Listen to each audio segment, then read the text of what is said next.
Good afternoon, everybody. What an amazing crowd. Looks really impressive from up here.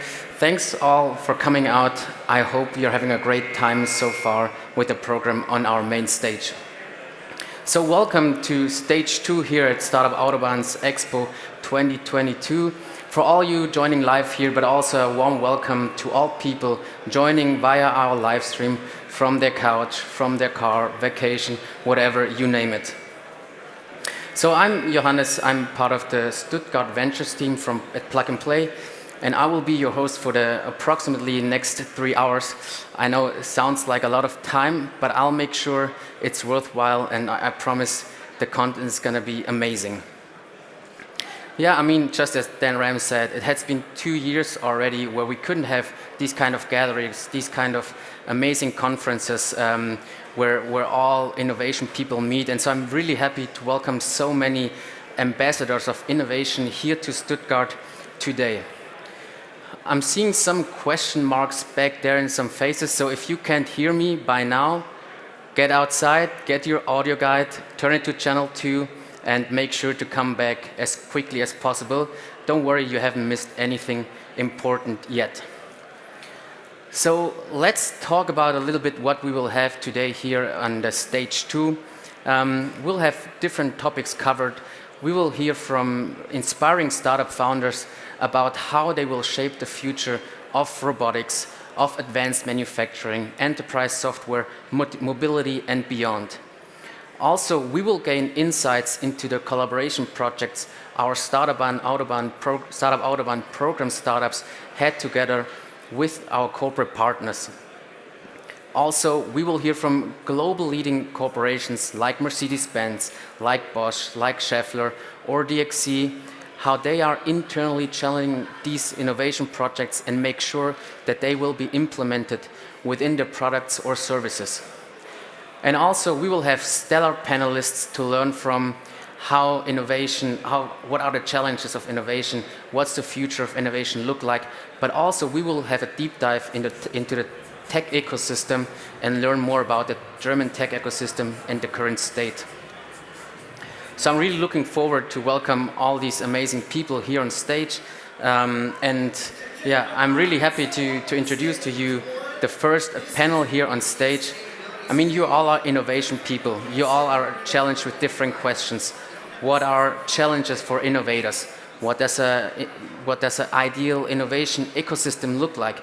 But also, what is diversity? How is diversity affecting innovation? And so I'm really happy to welcome today Natasha Zelko. She's the co-founder of Female 10, as well as executive partner and co-founder of Q-Race. She brought 3 amazing women with her today to talk about the challenges in innovation, and they have a vast majority in topics around digital transformation, innovation, and the startup ecosystem. So the panel has the fitting title, "The Gold Years Are Over. Good News for Innovators." Let's hear from these amazing women and pioneers, Natasha, Katharina, Nicole, and Natasha. Please, welcome on stage.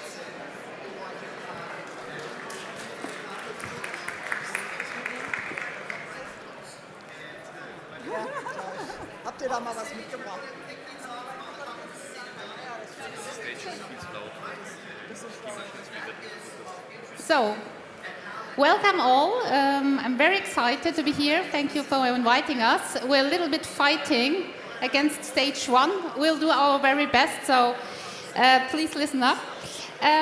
Today we want to talk. Our topic is "The golden years are over. Good news for innovators." And there I would put a question mark. That's what we are covering today. And why this topic and why now? Well, it's not a big surprise. We are heading into challenging times. We have crisis overlaps, and in other words, it's going to be tough the next years. What does this mean for innovators? What does this mean for the transformation state we are in? And are these times perhaps even better for innovators to really drive change? That's what we want to talk today. That's what we want to discuss today. And without further ado, because we have quite a tough timetable, I would like to introduce you to our really great speakers before we jump into the discussion. First of all, I welcome here Nicole Büttner to my side. Nicole Büttner is the founder and CEO of Merantix Momentum, and she's also part of the Merantix Management Board. She is in the World Economic Forum Digital Leader for Europe, in supervisory board member and investor. In her own words, I am an entrepreneur, economist, and tech optimist. I believe artificial intelligence has the potential to create deep positive impact on individuals, businesses, and society as a whole. Welcome, Nicole. Thank you. Right to her side, we have Professor Dr. Katharina Hölzle. Katharina is an industrial engineer and professor for technology management and human factors at the University of Stuttgart, so it's her home turf here. She is co-director of the Fraunhofer Institute for Industrial Engineering and member of the German government's Expert Commission for Research and Innovation. She's also a mentor for various startups, especially in the digital sector, and regularly advises companies and on technology and innovation. Welcome, Katharina. Thank you so much. And another Katharina, that will be funny, Katharina Hopp. She is Vice President IT and Head of Business Unit Mobility Solutions at Robert Bosch GmbH. We saw already some people of Bosch already here on stage one. As Vice President, she had the Mobility Solutions business team with a budget responsibility of 715 million euros. And she was in 9 different jobs and positions in 18 years of professional experience, and she had carried out 5 transformations. Her motto, which I would align to, if everything is under control, you're driving not fast enough. Really true. Yeah, so welcome all of you. My first question goes to Katharina Hölzle. I listened to your video, which I highly recommend. I also wrote about this several weeks ago for the Deutsche Forschungsgipfel. And you said a sentence which quite hit me, I have to say. I will quote you. You said, if we as a company have not understood deep down that if we have to innovate, and meaning really innovate and disrupt, not just the innovation theater, we will not longer exist in 5 years. Wow, that's drastic. So what I would like to know, what do you think? How many companies or company leaders had already understood this? How deep is this knowledge? And and how can we deal with, perhaps you can also elaborate a little bit on the innovations dilemma. That would be my first question. Yeah, thank you so much. So basically, I would say that most of the companies actually are, you were talking about the leaders of those companies. So especially here, if we look into the Baden-Württemberg area, we have many medium-sized companies, and those leaders have understood that they do have a problem. We as an economy, as a society have a problem, and we do have to change. However, that first understanding of, whoa, Houston, we have a problem, doesn't necessarily lead to, all right, let's tackle that and let's actually question everything we've done for the last decades. And that is where it becomes very challenging, that from the recognition of business as usual is not working any longer towards what exactly are we supposed to do now? What are our new business models? What are the new structures? What are new technologies we're going to use? So that is the valley of death, I guess. And you were talking about the innovators dilemma. Now that is true for most of these companies. If we look at German, now I'm just putting the spotlight on Germany right now. So if we're looking at those companies, they have been highly successful in the past. So why change? Why change the products? Why changing the business model? Why changing any services? So And that is the innovator's dilemma. You are very successful, and nobody or only a few people in your organization will actually understand, why should we change? You know, it's all doing well. Look at the numbers. They're great. Why change? And why should we actually cannibalize our existing business? And this is where it gets interesting. Yeah, so too comfortable to change, to innovate. Yeah, we need a certain pressure, and perhaps now we are heading into these times where things are not comfortable at all anymore. So perhaps it could be also, an accelerator for innovation.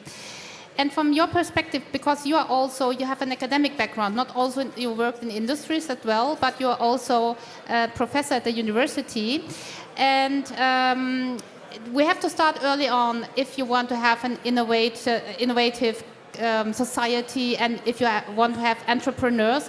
What could we do to motivate the young academics to choose, or to start their own businesses? How can we foster this? We as a society are in a very similar position than those companies I were just quoting. So the question really is, why change? And if we look at especially younger people, they have understood why they have to change, and they want to change. Now, what is missing, what is the missing link actually, is that we so far do not show and teach them that they themselves can be the change they see or they want to see. So basically what we're trying to do at university, and this might already be too late, is providing those young people with the instruments and means of, you are creative, you are innovative, you can do it. So provide them with instruments, with mindsets of understanding problems, generating ideas to solve those problems, and then actually come into implementation. And if we teach this at universities, and I personally think we need to teach it at high schools and elementary schools already, they know how it feels to actually drive that change and to be that change. So for me, that is teachable and learnable. But obviously, it's more or less quite a difference to the way we currently teach. Yeah, true. And it's all about educating and empowering people. Nicole, you yourself, we heard it in the intro, you call yourself a tech optimist. Germany especially is not so well known for being technologically or so open to technology. We're sometimes also afraid of technology. So what can we do to change this in the mindset?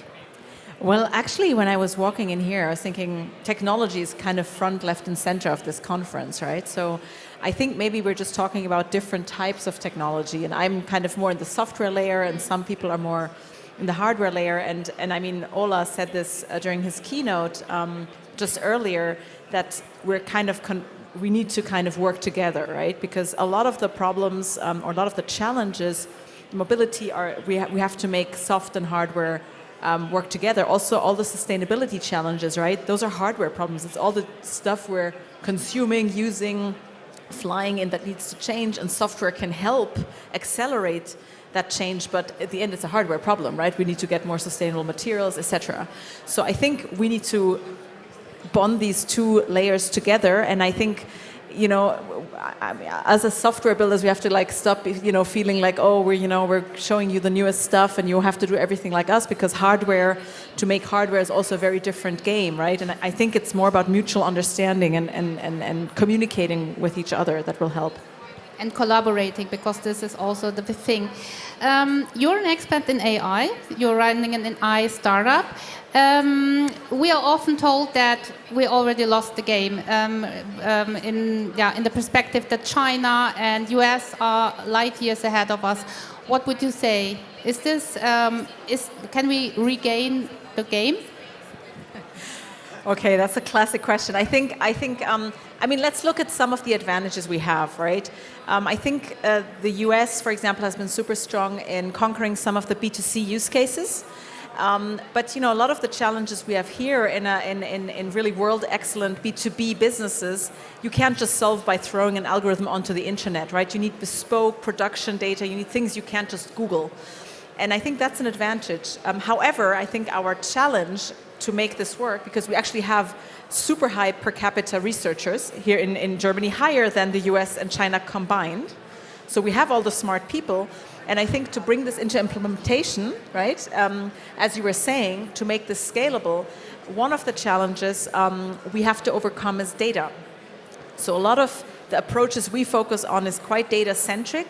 And I would invite all of you, one of our hypotheses is we need to collaborate on data. I don't want to say you have to share it and send it everywhere and everybody has to see it, but a lot of the use cases we build with AI, they need curated data set, they need high data quality, and I would say this siloization, which has driven excellence in the German Mittelstand for centuries, is now a disadvantage, but it's something we can work with to unlock this data to really crack the next generation of powerful use cases. Okay, sounds good. You want to say something? Okay, want to add something? So you would agree.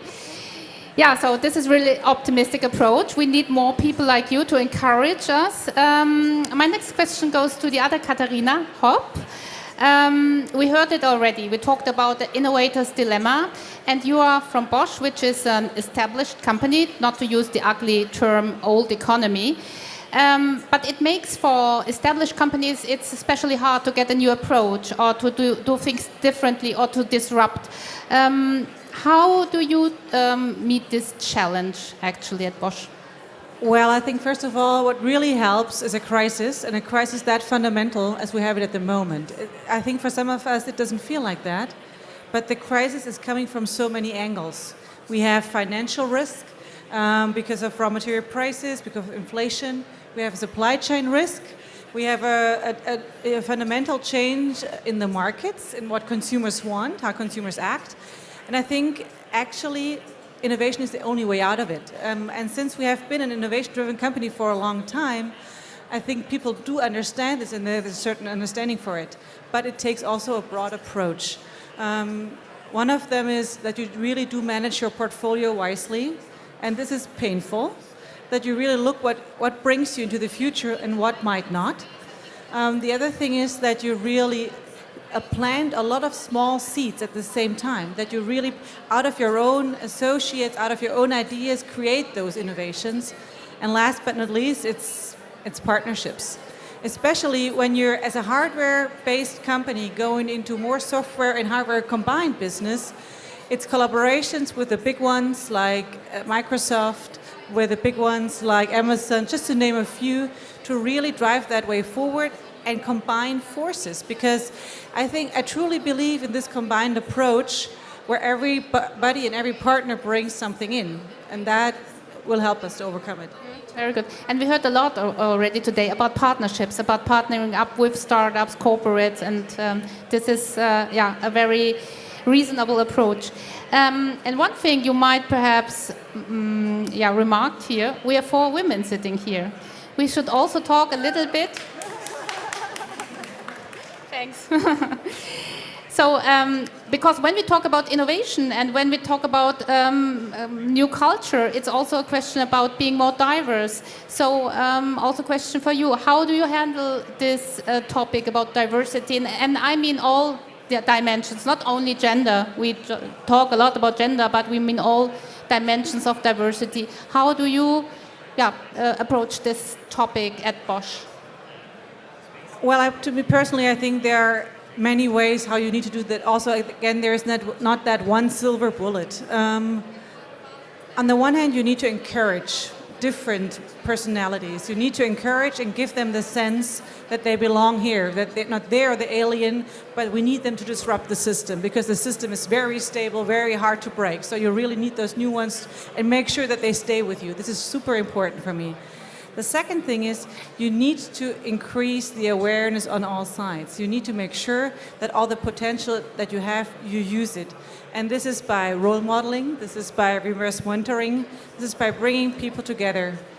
And on top of that, what big companies are really good at, you need KPIs, right? You really need to structure it, you really need to track it, you need to make sure that there's understanding that diversity is needed, gets into every last corner of the whole company. And you do this like we do it with other targets, unlike turnover and EBIT, you do it with KPIs.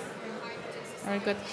Yeah, so we talked a lot about challenges and problems. To close this session, because we are already running a little bit out of time, it's really quick, this 20 minutes. I would like to know, perhaps to encourage our audience, do you see good models? Do you see silver linings? Do you see good examples out there which gives you hope? Perhaps the last round, I would start with you, Katharina, and Nicole, and yeah, then we're done. Actually, it's hard to name them. I really see a lot of impressive women. One of them, I think, most you have seen already today, Tanja Rückert on stage, being a great role model for the company, seeing also how diversity, how new technology fits together with business. But that is just one out of my own company. There are much more, Vera Schneevogt to mention. Actually, you, Natasha, are surely one of those driving that forward. So there are fortunately many, many out there. I think it's like a two-sided sword, right? It's on the one hand, I do see a little silver lining on the horizon. As you mentioned, there are more and more role models. Women speak up. We're building those networks. We have the 40 over 40, which you initiated. So I do think that we have realized that we, especially for innovation, we need that diverse perspective. We're still lacking a little bit of an international background here in Germany, so I think that's a to-do still.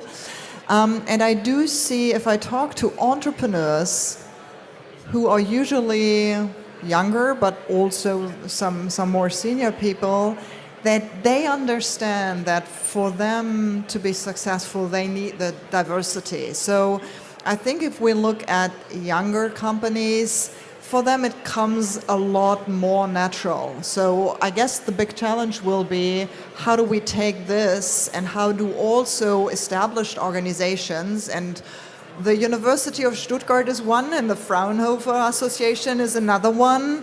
We are not diverse, right? So that is the challenge. How do you do it with established organizations? So with respect to innovation, yeah, there's a lot to do.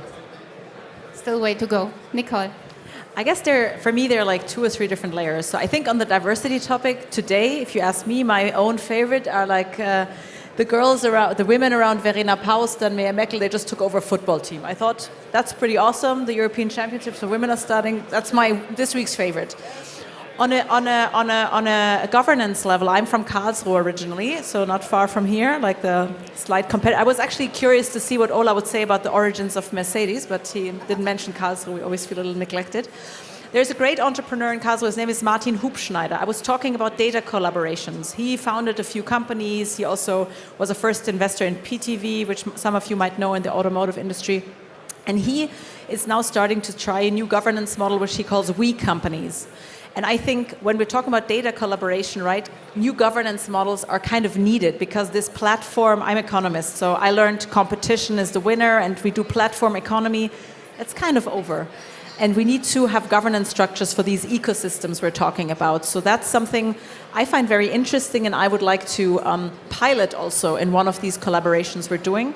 On a use case level, as an AI professional, I find all the use cases, for example, very inspiring, that are around speeding up medication, like medication development and pharmaceutical development.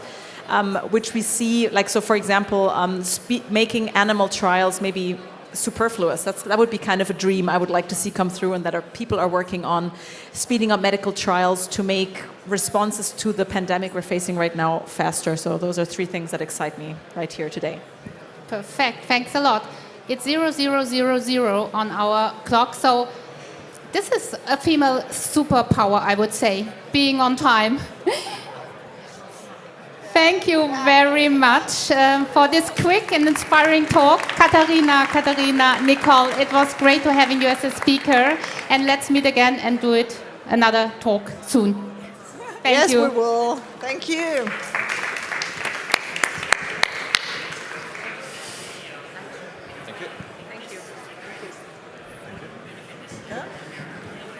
Amazing. Thanks to the 4 of you to really setting the stage for a more diverse ecosystem of innovation. And I'm pretty sure they will be around somewhere, so go to them, catch up with them. I think all of us can learn a lot from these amazing 4 women. So now we will, first of all, we have a very open-minded innovation network. So please, everybody, just come closer to the stage, have a seat. We have a lot of seats left. So don't be shy, we won't bite. Just come forward, you will hear us better, and it's going to be more of a intimate atmosphere here. But now, let's switch our focus over to autonomous mobile robots.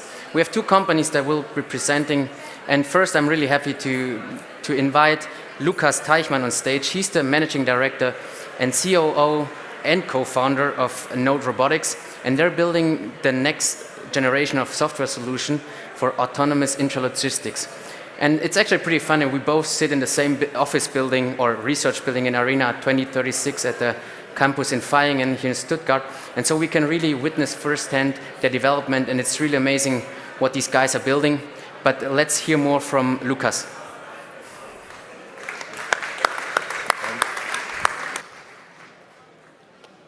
Thanks for the kind introduction, Johannes. I'm Lukas, co-founder and managing director of Node Robotics, and we enable autonomous intralogistics. So to cope with the current challenges in manufacturing, there are 2 main imperatives: high level of flexibility and a high level of autonomy. By that, you might have the opportunity to tackle issues like decreasing batch sizes, increasing cost pressure, or lack of skilled workers. Currently still, in terms of intralogistics, the key technology is called autonomous mobile robots. Operators that want to put them into use still tackle some immense challenges. They need to integrate a diverse set of hardware, and each of these hardware comes from different vendors to tackle their different use cases in intralogistics, and the software comes with different specific interfaces, different capabilities, incapabilities, and different software architectures. So it pretty much is a mess, right? And so as an operator who wants to use the technology, you have 2 options. You can either move into a vendor lock-in situation and buy all the different mobile robots from one vendor, or you simply don't use the technology to its full potential. Luckily, there's a solution. Node.OS, what we're offering, we enable any kind of mobile robot to talk and see, thereby generating high-performing teams of mobile robots for the factory of the future. So what do? We control the single robots, we connect the robots with each other, and we orchestrate the fleet of autonomous mobile robots. This consists of 3 modules, which are, of course, plug and play. How could it be anything else? And that can be used standalone. By combining our different modules, we can reflect any use case in intralogistics, and we really enable this vision of multi-vendor heterogeneous fleets of autonomous mobile robots. And as a side fact, this can help reducing commissioning efforts by up to 90% in time. The software solution consists of 3 modules that I will shortly introduce. Software module number 1 induces autonomy, kind of awakens the robot to life. We can transform an automated guided vehicle into an autonomous mobile robot with a simple software update, so no hardware modifications at all. Also, the second module then turns one single robot into an intelligent team of mobile robots by enabling decentral data and path sharing. The third module then comes with a broad variety of different cloud services in terms of fleet management and can really enable a heterogeneous multi-vendor fleet of autonomous mobile robot in production. All that with 0 hardware modifications, neither in the environment nor on the mobile robot, commissioning at our clients in less than a day, and industrial readiness. We can achieve that by leveraging more than 60 person-years of Fraunhofer R&D and in combination with different enabling technologies like artificial intelligence or cloud robotics. Our current Lighthouse project, by the way, unfortunately at BMW, where we have more than 400 mobile robots in active production in 7 plants around the world, 3 shifts, collaborating with mobile robots, with forklifts, tugger trains, workers, pedestrians, and so on. As I mentioned, we are a spin-off from Fraunhofer IPA, so we really come from the source, the European powerhouse of robotics, and we were incorporated in November 2020 in Stuttgart. This is why we have one of our sites in Arena 26 on campus of Stuttgart University, as well as a co-working space near the airport in Leinfelden. We were able to ramp up a quite substantial team in the last 1.5 years. Currently, we have 15 permanent employees and another 10 students supporting us on a daily basis. And besides BMW, we were already able to achieve quite substantial traction in the market, signed first big customers, as well as raised around 4 million euros in total by now. As you might have mentioned, I don't have any cooperation projects I told you anything about, so we're still looking for a corporate partner inside the startup Autobahn ecosystem. So if you think that this is interesting what we do, please feel free to reach out, visit us at our booth near the entrance. Thanks for your interest.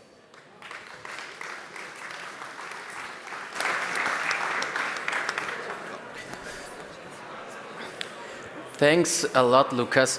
And also, right by the entrance on the right side, there's one of their robots driving around. So go out there, check out the demo, really cool. So the second startup that is working in the AMR space is WheelMe. WheelMe is a Norwegian company that is developing various autonomous solutions, like an autonomous wheel or an autonomous flexible AMR.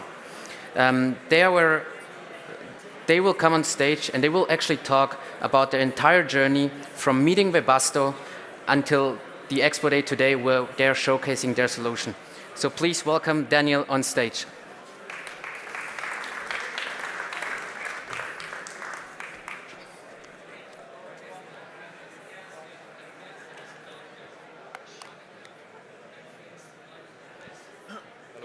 Go. Hello. Hello everyone, my name is Daniel Hessen. I'm the CCO of WheelMe. We're a Norwegian-based company out of Oslo. And today I want to talk to you about how we worked through the Startup Autobahn program together with Webasto to actually commercial deployment of robots.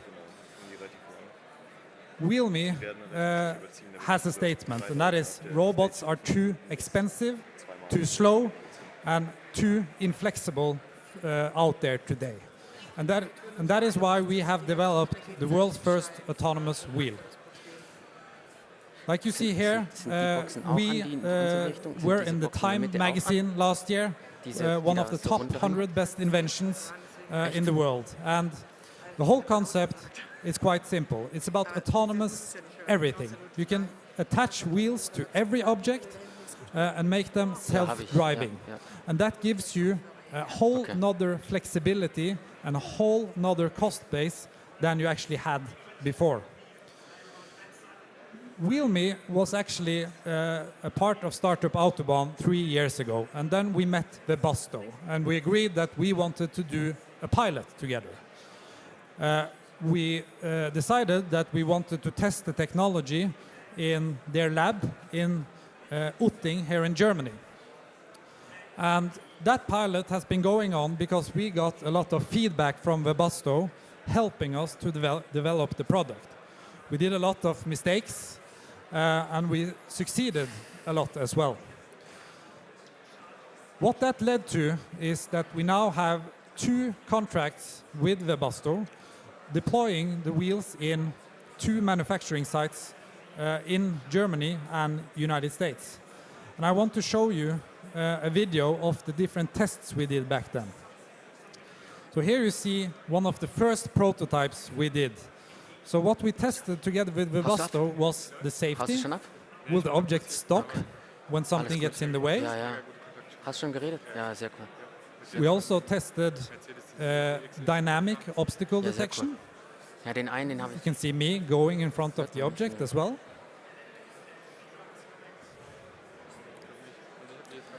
We tested driving in and out of elevators, connecting to the elevator system and communicating with the elevator.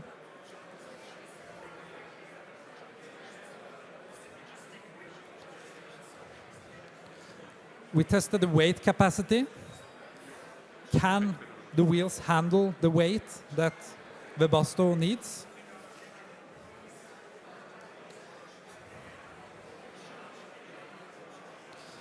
We also tested the charging system.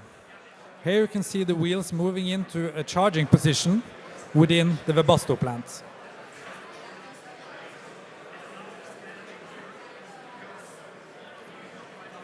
And the latest test we did was in the Webasto Plymouth plant, where we actually tested the wheels in a live operation.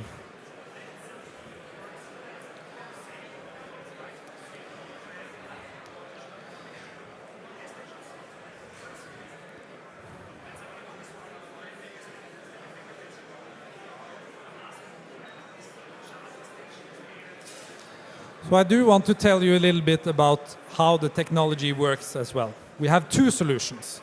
We have a dedicated solution where you put wheels on objects. If you have a trolley or if you have a cart in your manufacturing site, then you can put wheels and attach it to them. We also have a frame solution, which we consider our AMR solution, and we use data in order to optimize every line process in the manufacturing facility. We see a significant value add for the customer. One of the things that is good about WheelMe is that you can reduce cost based on just using the technology. If you want to replace human labor, if you want to replace your AGV park, we see a business case that you can actually reduce up to 75% of the existing cost base. We have a very short implementation time. Once you sign the contract with us, we can deploy robots within 1 month. We offer the wheels as a service, meaning that you pay a monthly subscription fee, and including in that monthly subscription fee, we have maintenance, and we also use data to analyze and plan and optimize. I want to show you how simple it is to set up. We designed the custom-made adapters to fit any object. So if you have a trolley, our team comes in, design the adapters, and we 3D print them for you. Then you can see how easy it is to actually connect the wheels to an object.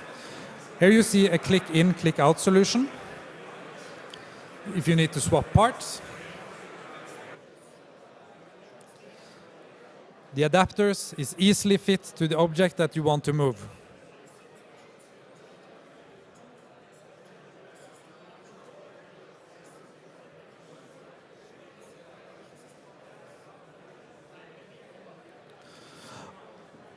Once you have the wheels attached to the object, it's very easy to set up.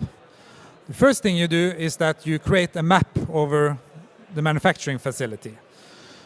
Then you register all robots that is needed to operate in the environment.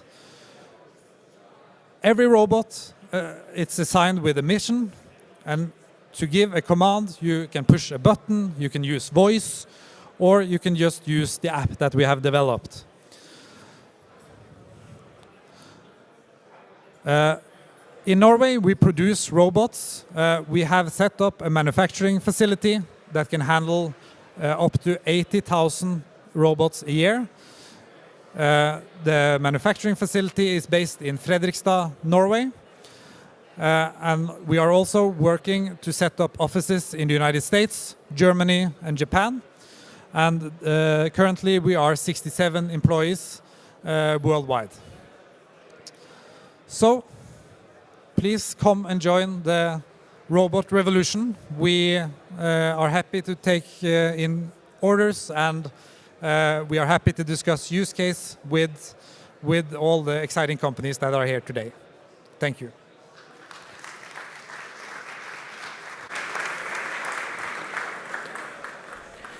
Thank you so much. Yeah, our next startup that we'll present here on stage is MakerSide, which is also actually founded in Stuttgart.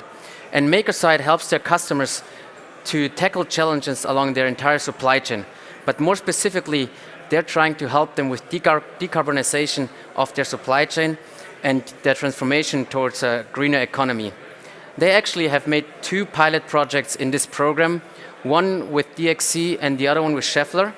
And this kind of shows how our mindset of open innovation really plays into this.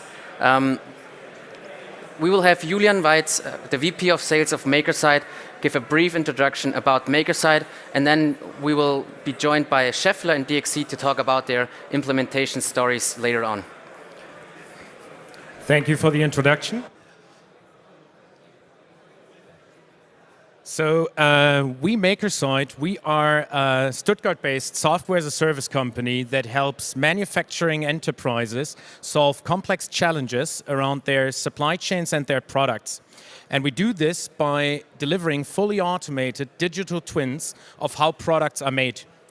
And essentially, when companies today want to solve any complexity around their products and their supply chains, they have three major issues that they haven't solved so far. And one is, whenever you want to make a decision on a complexity of a product, you still require experts to solve this.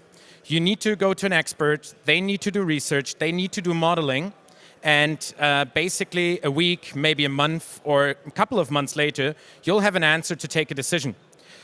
An example for that is product design. When we're looking at designing more ecological products, a product designer today needs to go to a life cycle assessment specialist in order to get an answer how sustainable a certain material is.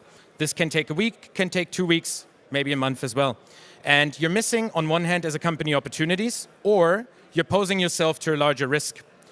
There's a couple of companies that have tried to solve this with technology like business intelligence, data warehouses and such, by putting more and more product data from different systems together. However, the data is so dispersed and so complex that most of those initiatives fail.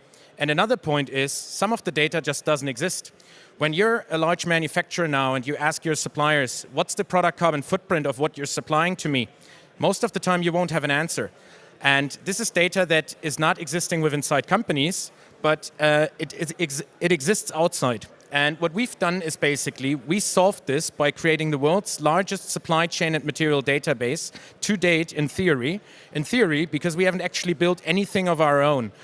We actually connect our software as a service platform to over 140 supply chain and material databases, and basically take our customers' product world in terms of data from ERP, PLM, CAD systems, and any other system that holds relevant product data, and map it versus those integrated databases, surfacing those digital twins of products and how they're made.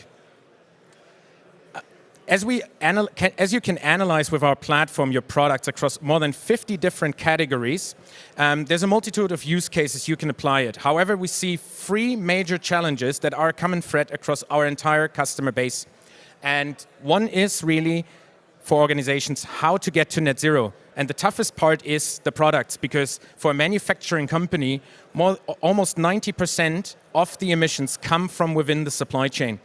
And we help by delivering fully automated reporting on products and their emissions to really get an understanding across the entire product portfolio in terms of sustainability. This is fully automated scope 3 reporting, fully automated life cycle assessments. And to give a bit of an anecdote here, outside of MakerSide, there's around 150,000 products that have a life cycle assessment attached to it. Our customers have calculated over 20 million life cycle assessments in the last year alone. But the other aspect is really, when you want to achieve net zero, it's not experts that are in the driver's seat, it's procurement, it's product design. They need the data and they need the tooling in order to actually make decisions on a daily basis. So what we do, we eliminate the need for experts for a lot of those decisions and give procurement and product design the data to analyze their products across multiple categories in context of sustainability. And that ties to another aspect where we help, it's product design. Helping product designers not go for every question to an expert, but really have all the data to make material decisions and design choices so they can bring their product faster to market. And the other aspect is really, there's a lot of geopolitical conflicts, there's natural catastrophes, we had experienced lockdowns that impacted supply chains. We deliver fully transparent supply chain models to our customers of their products, and we also attach risk data to it so that they have an alerting system that enables them to react fastly whenever any issues of their products occur. So to round it up, really, we're a bit of an odd kind of startup because most of the startups that go out there, they're sort of marketing-led and then product follows.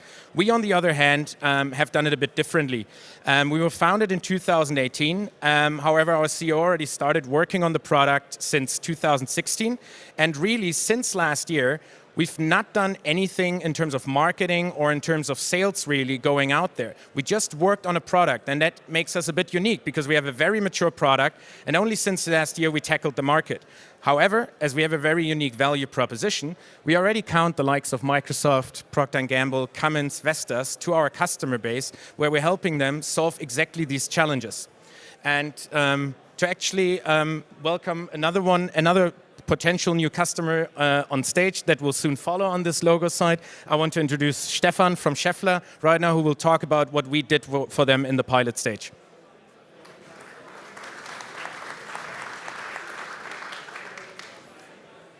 Thank you, Julian. I hope you can hear me. It's okay? Yes, okay. My name is Stefan Neuschäfer-Uwe from Scheffler in Herzogenaurach, and we made a POC with we made a POC with MakerSite, and I think I can say it was very successful. The starting point of the story was were the sustainability goals of Scheffler, and one of the sustainability goals is the sustainability of raw materials. We want to reduce the carbon footprint of the raw materials by 25% by 2030, and Scheffler will be climate neutral by 2040. And Scheffler produces in series since last year electric motors, and most of them are permanent motors. Oh.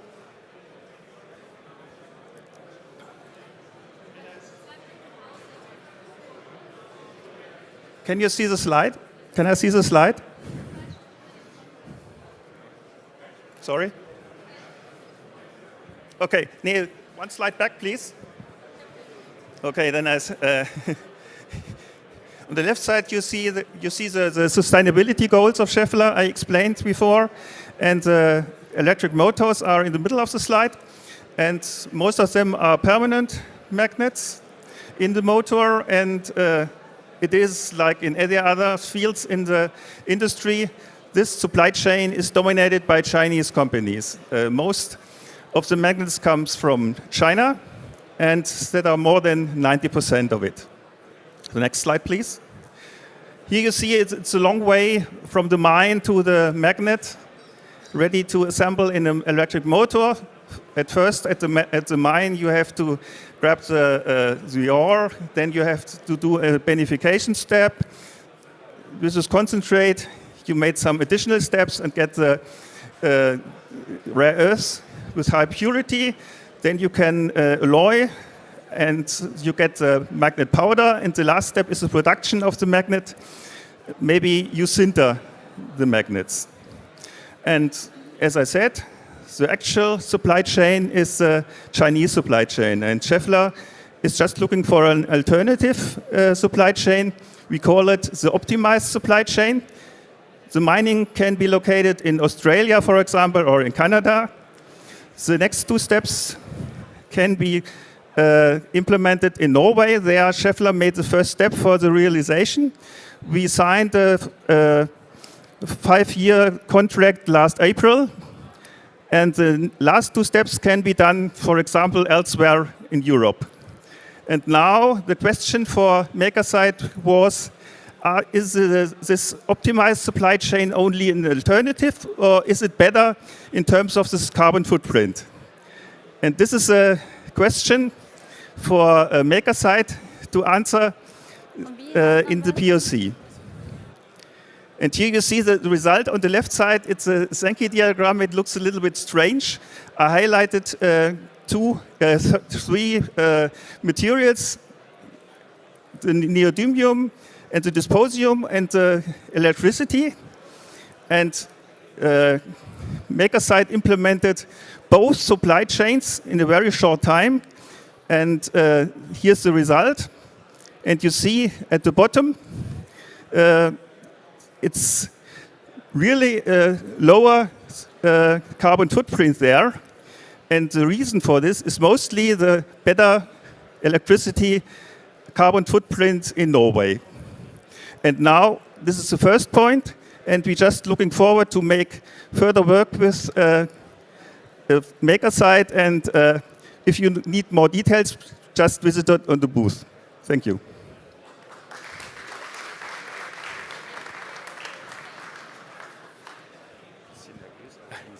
Thank you very much, Stefan. Great view on what Scheffler did with MakerSite. As the next one on the stage, I'd like to introduce Anicia and Nadine from DXC. DXC is our partner and partner to our enterprise customers, enabling really the integration of such a complex solution like ours that helps companies do all kinds of product decisions. And really, DXC is the enabler on one hand on the IT integration side in the enterprise landscape and on the business side, tying it back to the business initiatives. Welcome.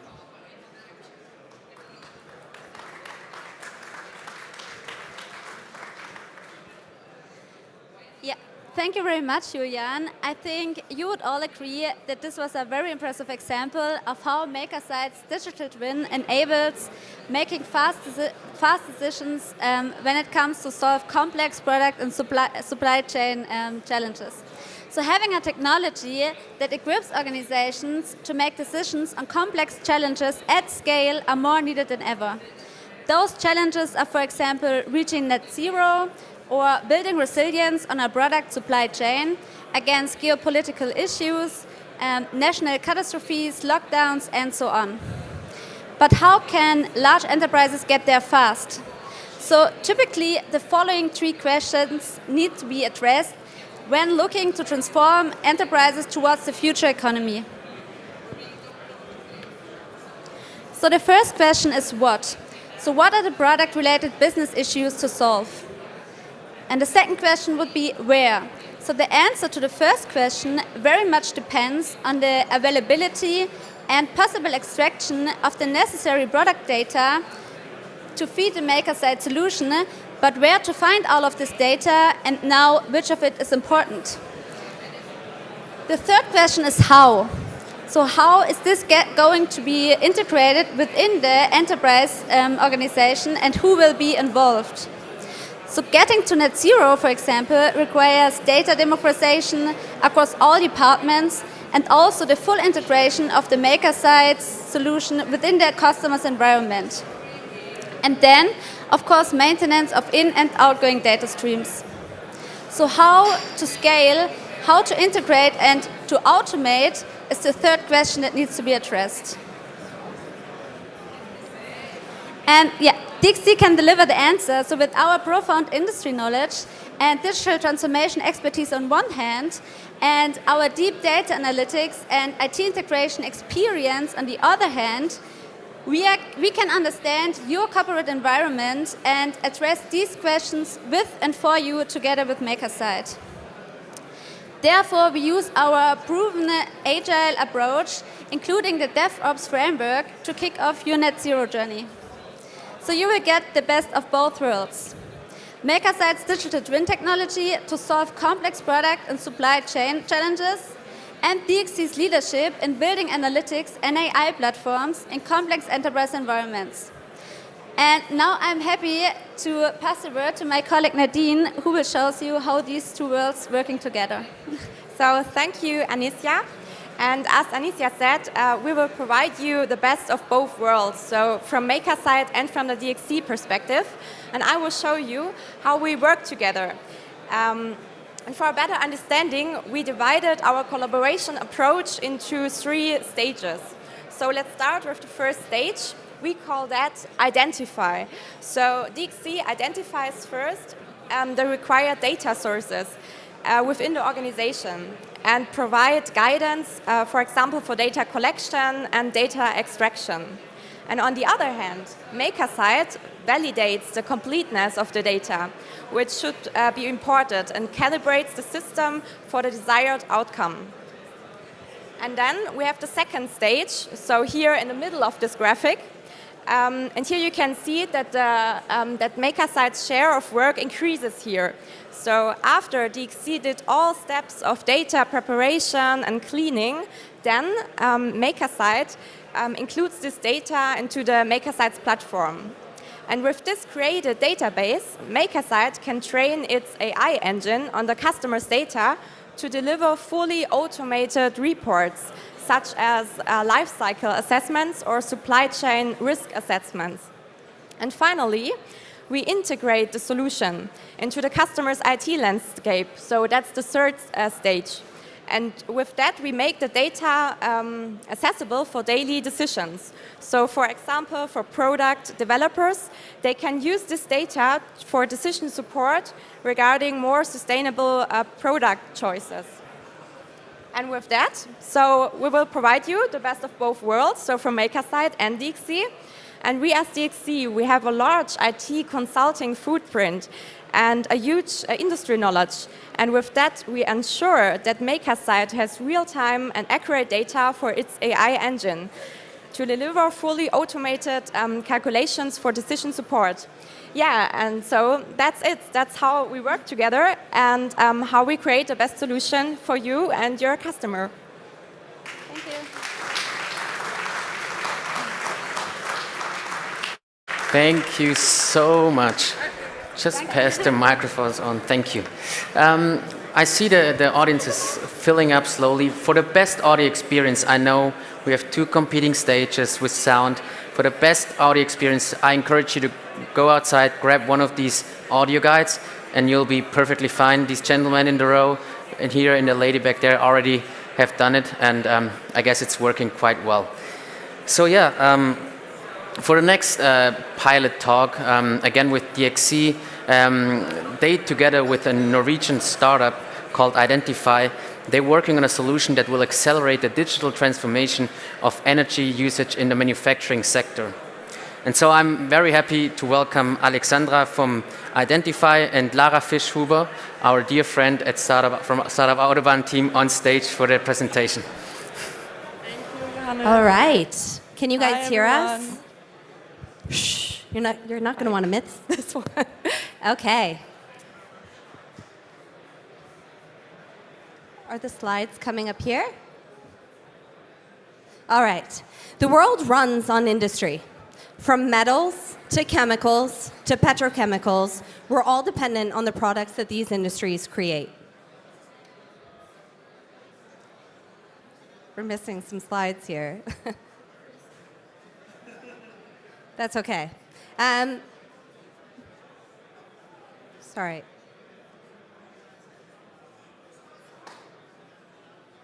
I promise you don't want to miss this.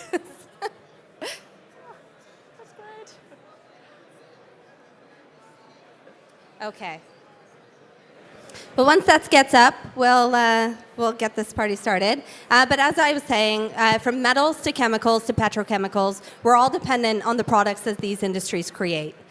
But creating these products comes at a really high cost.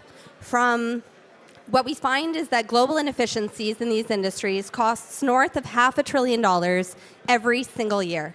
And this cost can largely be attributed to 3 main factors. The first is the high cost of downtime in these industries. So for an offshore oil and gas operator, downtime can cost north of $1 million in lost production every single hour. The second is the high cost of low equipment efficiency. And the third is coming from the high cost of energy, but also the sheer volume of energy that these industries use. So we find that metal manufacturers and other manufacturers, they have energy and electricity bills that can topple hundreds of millions of euro every single year.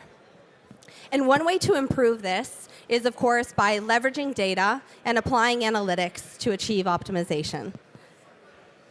Yeah. Sorry. about the slides. Sorry about that. We'll just take a 1-minute break until we figure out, and then, because it wouldn't be fair for the two presenters without a presentation, we'll just take a 1-minute break and then we'll be right back from the beginning. No worries. Sorry about that.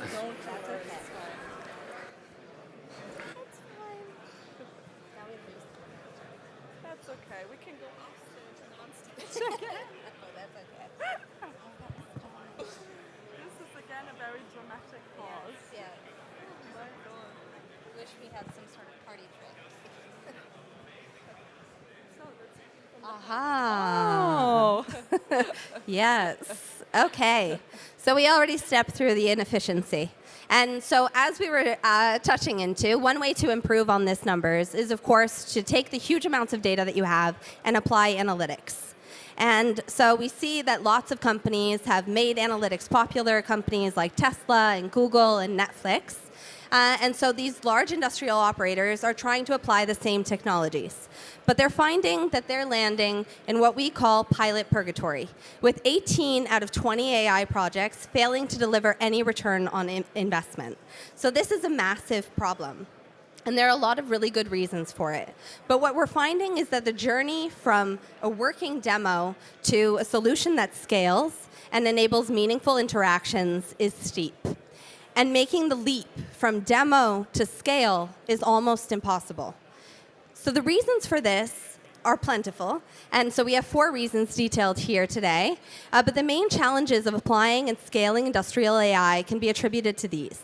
So the first is time and timing. So data scientists find that they spend almost 80% of their time on the least fruitful or the least fulfilling activity, and that's data preparation.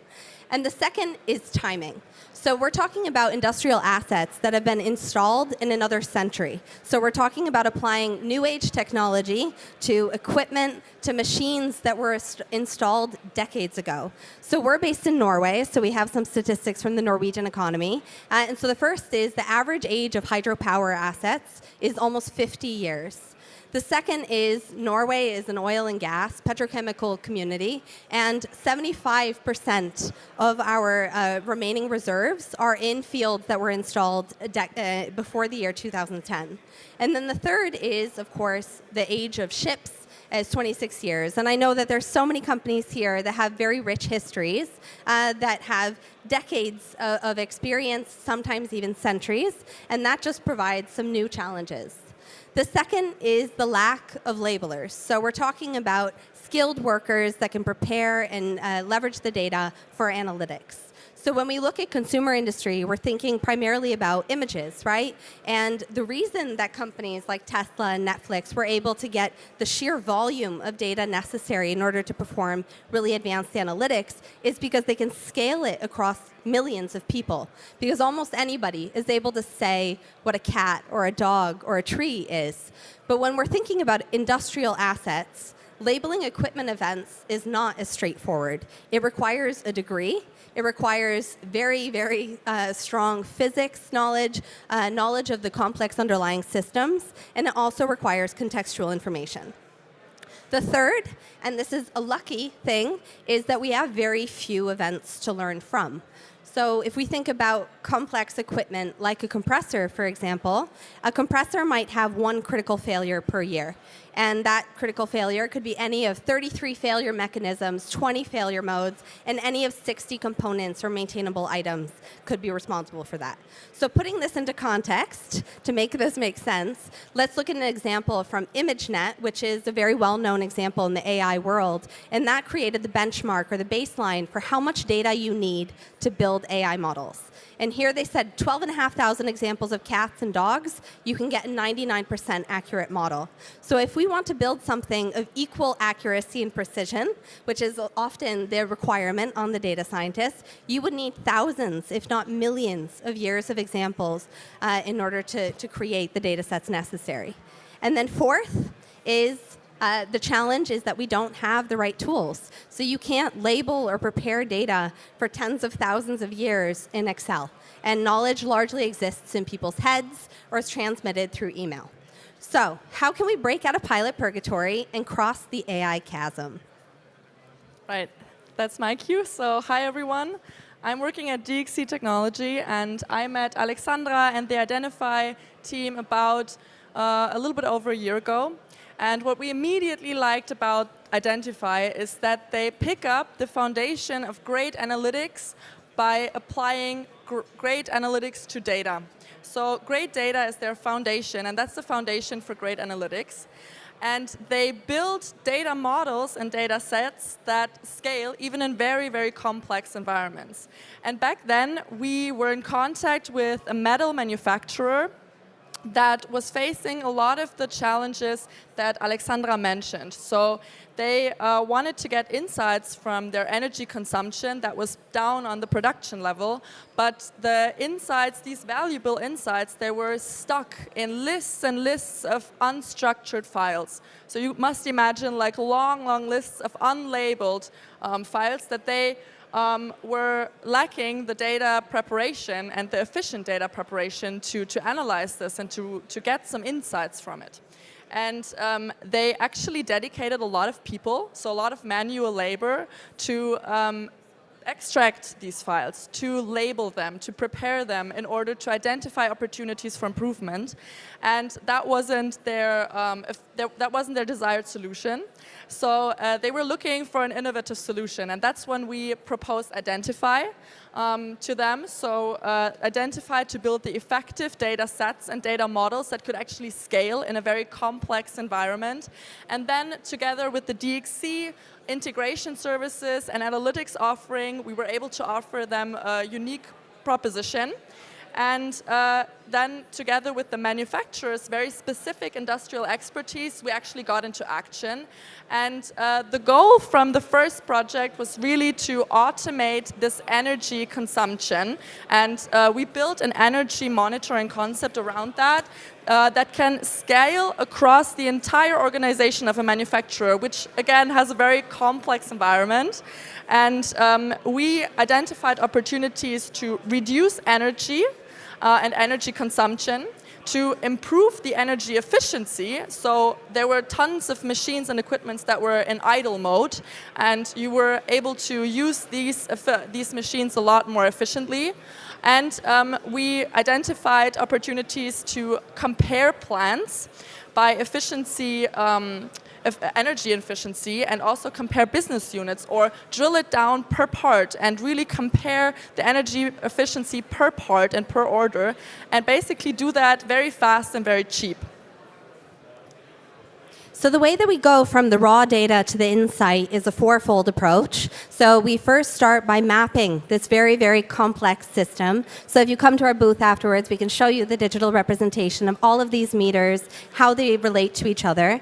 And then we perform analytics. So we augment all of the sensors with information about when the equipment is on, off, idle. We look at analytics like forecasting, doing aggregates at the plant level, and then we provide all of the insight and intelligence in an easy-to-use application.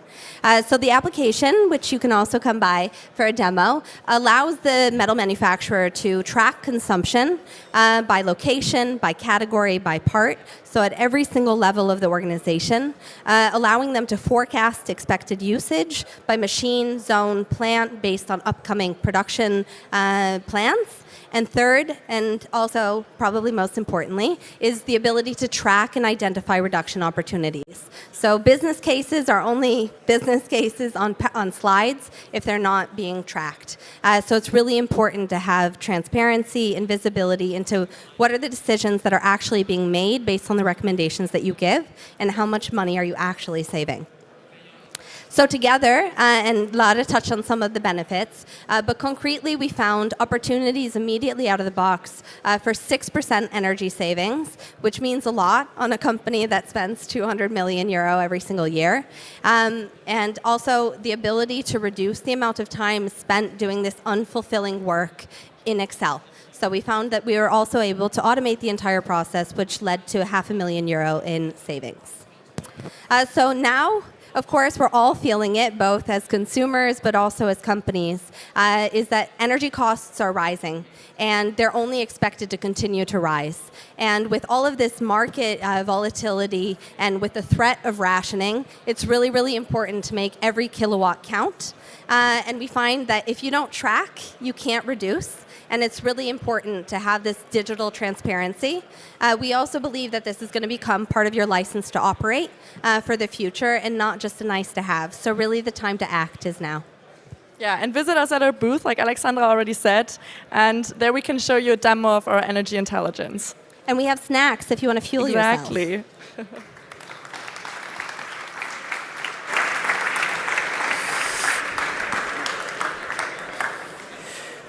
Thanks a lot. So we already completed our first set of pilot talks and stage presentations, but now actually we have a really cool project lineup between Scheffler and Hyperganic.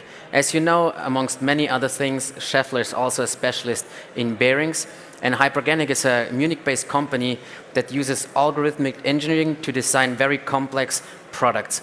And they joined forces to together develop a high-performance aerospace bearing.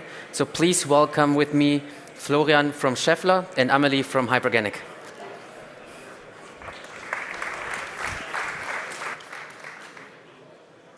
So thank you for the nice introduction. My name is Florian Töper. I'm working for the Advanced Manufacturing Department at Scheffler. And like for any company, climate change and with that sustainability is becoming more and more of an important topic for us at Scheffler. And under our motto, Green makes the difference, we are trying to become a climate neutral company until 2040. Now, if you look at our emissions, then we see that most of the emissions come from the supply chain and raw materials like steel, which is why we are always looking for new green products and also new manufacturing technologies that are more resource efficient. One of those manufacturing technologies that we are also focusing on at Advanced Manufacturing Technologies is additive manufacturing. Now, with additive manufacturing come many advantages. First of all, like mentioned before, it's a very resource efficient technology, so you only need as much as material as your part is made of, and you don't remove a lot of material like with conventional methods. Also, it allows digital supply chains and production chains. But the most important aspect, of course, is that you can manufacture parts with incredibly complex geometries that wouldn't be possible to manufacture otherwise. And this also sets the stage for the idea that Hyperganic is working on, namely algorithmic engineering. Exactly. So at Hyperganic, we've created a platform where you can use code and algorithms to actually create physical objects, mainly for 3D printing. And with that, you can basically speed up the innovation rate. So we can use the speed that we've seen in the software industry and translate that to hardware and to objects.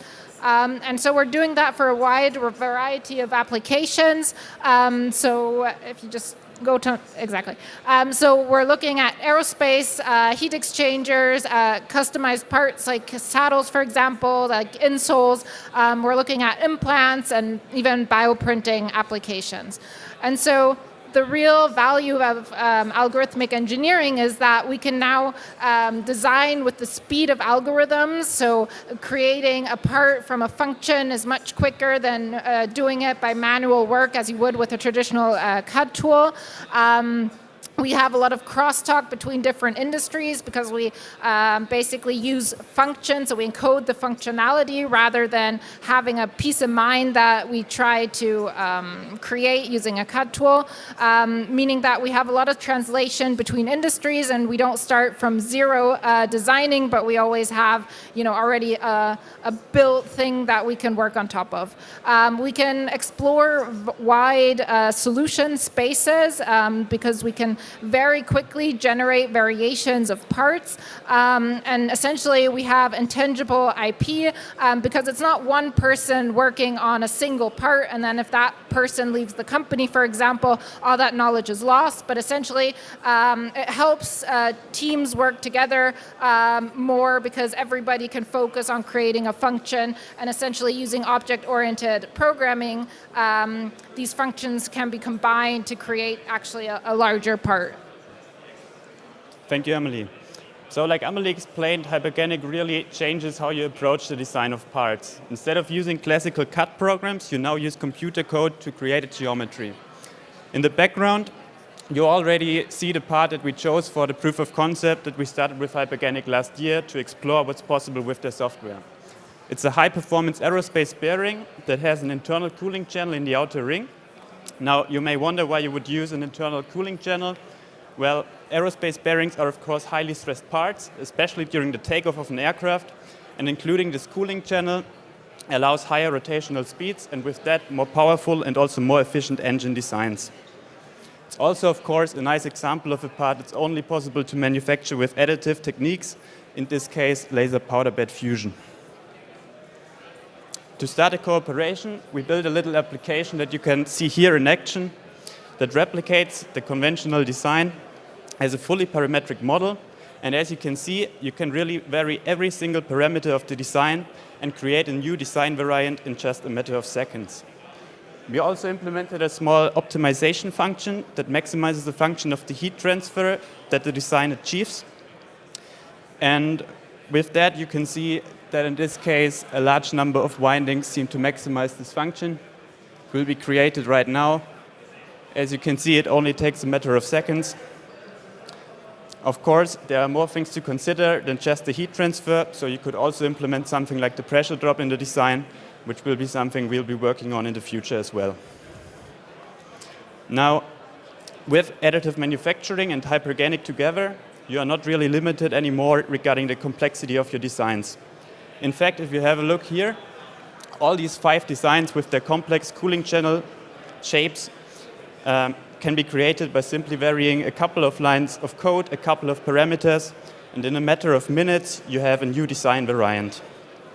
So just like additive manufacturing gives you complexity for free in manufacturing parts, one could say that algorithmic engineering gives you complexity for free when designing a part. Now, obviously, just because a design is complex doesn't mean it's actually a good design. So the biggest challenge becomes judging which model leads to a nice performance and which doesn't. Which is why Hypergenic are also currently working on implementing simulation capabilities to their software.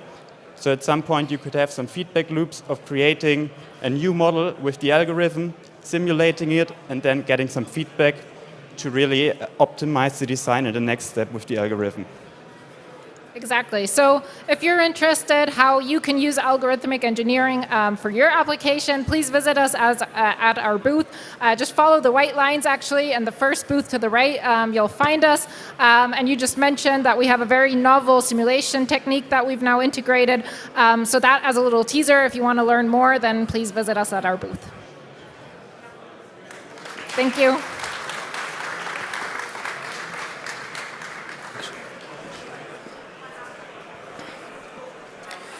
All right, thanks a lot. So next up is a Dutch company founded in 2015 called Swipe Guide. And what Swipe Guide does is they build a software that will empower frontline teams to access their untapped potential. They actually also have a pilot project with one of our partners, Maxion, where they help digitize the work instructions. Please welcome Annika from Swipe Guide.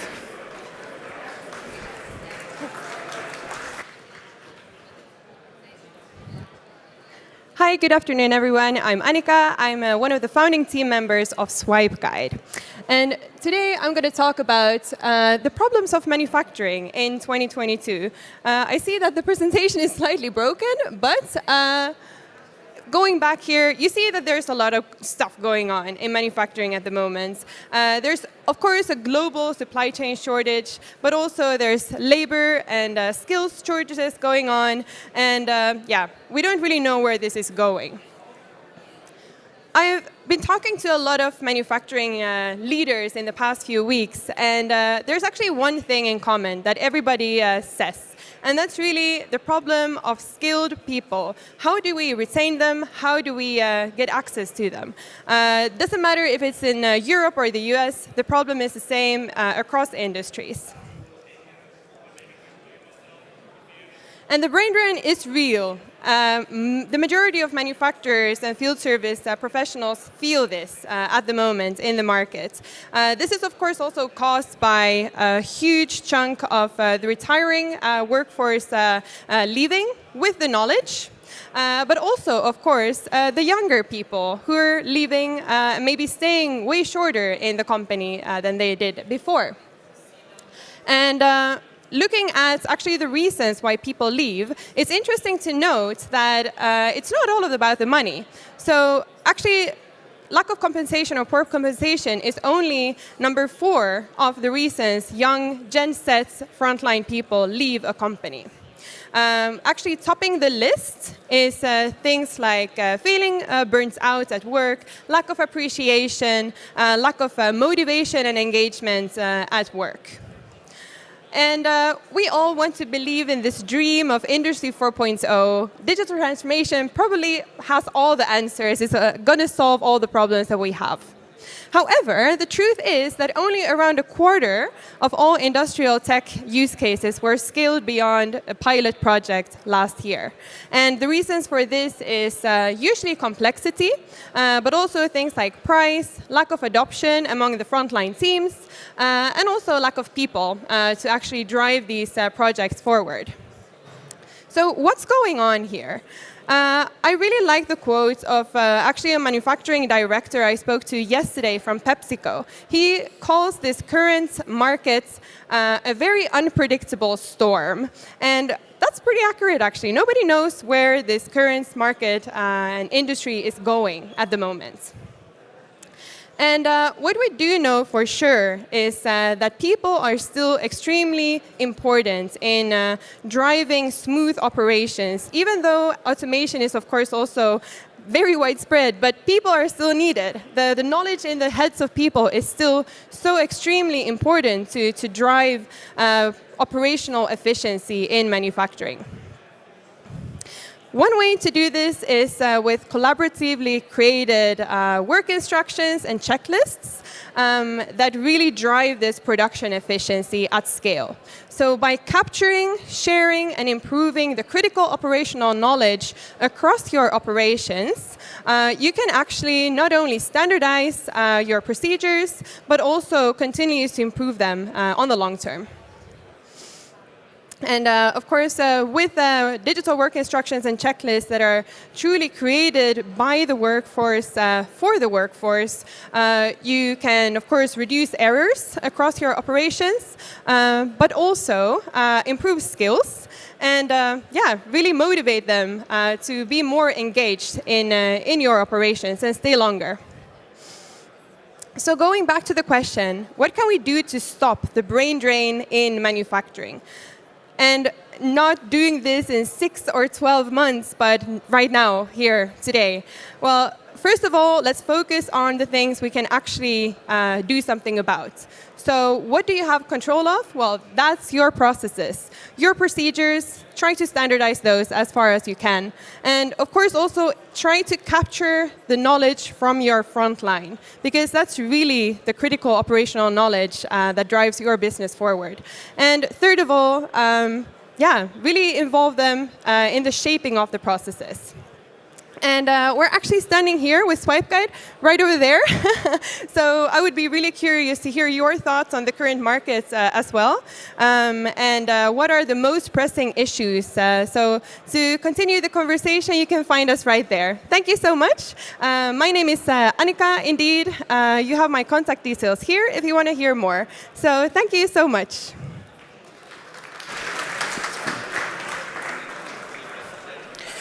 Thank you, Annika. The next company is based from Germany. It's called Circa, and they're specialized in testing electrical machines. They teamed up with the Bosch development team to improve the testing of their electrical motors, and they actually achieved a more efficient and with an improved quality process. So please, David, go ahead and explain more about your project. Yeah, thank you for the introduction. I'm pleased to be here today to present how to accelerate the testing of electrical machines with our technology. So, at the beginning, I would like to summarize our pilot project with Bosch Business Unit Electrical Drives. Bosch formulated the goal to accelerate the testing of electrical machines while maintaining the quality of results or even improving the quality of results. This formulated goal represents the DNA of Circa. This was one of the reasons why we founded Circa. So we told them, yeah, we can do that. That is what is our product. In the first stage, we presented our system in an online demonstration, and we presented our unique flux linkage measurement system to Bosch, and they were very interested in this system. Therefore, we started this pilot project where a demonstration product of us was implemented into a Bosch test bench for evaluation purpose. And Bosch tested our system in every manner you can think of. And as I'm here today, the evaluation was successful. And now we are working on integrating our technology to Bosch test benches. This is a short summary of our pilot project together with Bosch. And now I would like to say some words about Circa. Before we founded Circa, I worked towards my doctoral thesis at the Institute of Electrical Machines in the field of designing and analyzing electrical machines. Afterwards, I worked as a chief engineer at the Institute of Electrical Machines, being responsible for 25 engineers and an electric and mechanical workshop. At that time, we designed and prototyped quite a lot of traction drives for automotive application. We did a lot of testing, but at this time we weren't able to find a measurement system on the market which fulfilled our demands. Therefore, two colleagues of mine and me founded Circa in 2017. We developed a new test system for electrical drives from scratch. In short, our test system is a combination of a measurement system and a power electronics which is capable to drive electrical machines with a universal inverter functionality. But what makes our system unique is our testing algorithms, which allow to characterize electrical machines particularly fast. To have an idea what fast means, testing what you do on a traditional test bench, which takes weeks, can be performed within hours with our test system. Our test system delivers reliable and fast results and is easy to use. So, from the point of view of our pilot project, as I mentioned, the evaluation of Bosch was successful. So we fulfilled all the demands defined by the Bosch business unit electrical drives. We were able to increase the testing speed at this particular test bench with the factor of 5, and now we are working to integrate our systems to more Bosch test benches. Of course, Circa has some goals as well. We are right now, our technology is fully developed, and it is ready to be shipped to new customers. We built up a market within Europe and ship our systems within Europe, but lately we get more and more requests from Asia and America, so we are working on expanding our markets to America and Asia.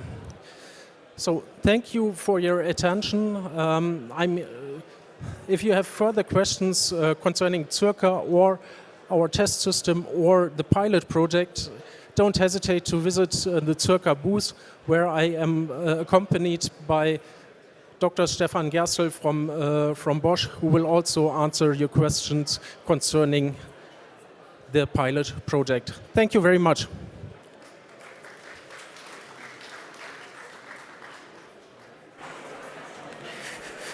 Thank you, David. Yeah, go meet all the presenting startups and business units at their booth to learn even more about the pilot projects.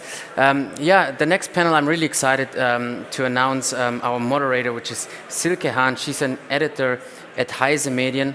And actually 3 companies came together, Aswin, Excel4 and DXC, to work on cybersecurity in the automotive software supply ecosystem. What's actually pretty interesting, so Excel4 and DXC already were part of Expo Day 10, and now they added another startup, Aswin, to collaborate with them. So this is really great to see how these projects keep evolving and they keep adding partners to it. So please, come on stage, Silke, Mirko, Volker and Moritz.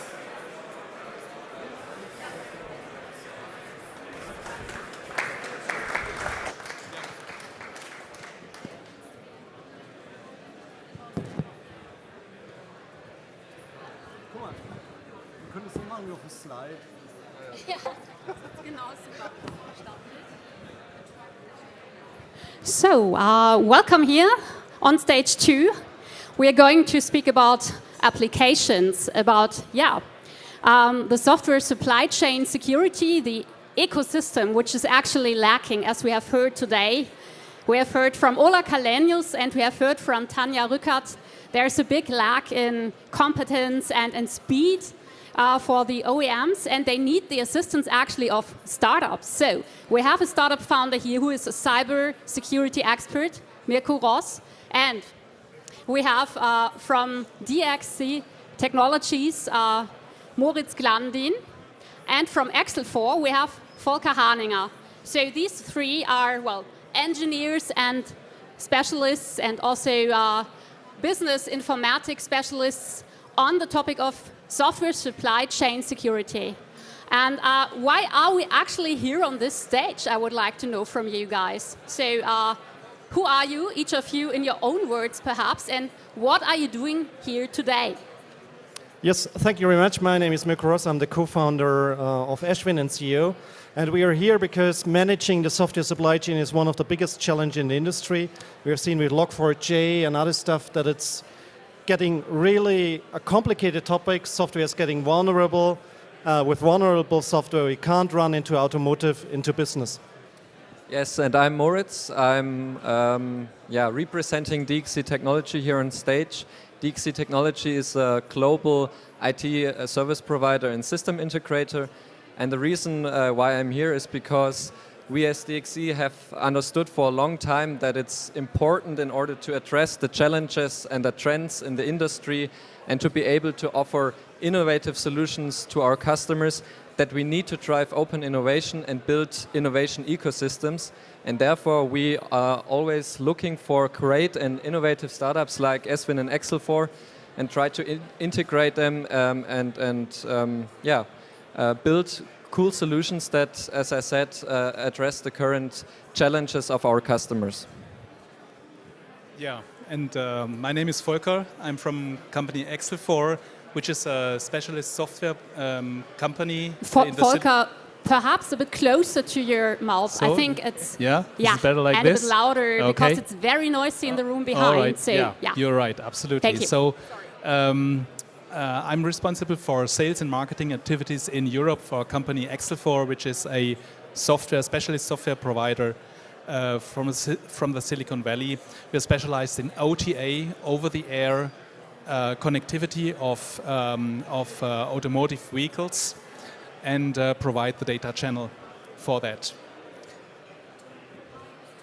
Thanks very much for outlining the issue and the problem that you are actually tackling. But I have actually not yet understood, and I think the audience has not yet gotten the point either. I mean, here's a startup. I think you have below 50 employees, a small startup. We have a representative of a very huge company, 130,000 employees. I'm not sure about the Excel4 sizes, but you are bigger than the startup. So actually, what's the point of your specific collaboration? Perhaps Mirko first. Yeah, well, we are solving a problem which is maybe one of the urgent problem of our time, how we create security in the software supply chain. And the automotive supply chain is very complex.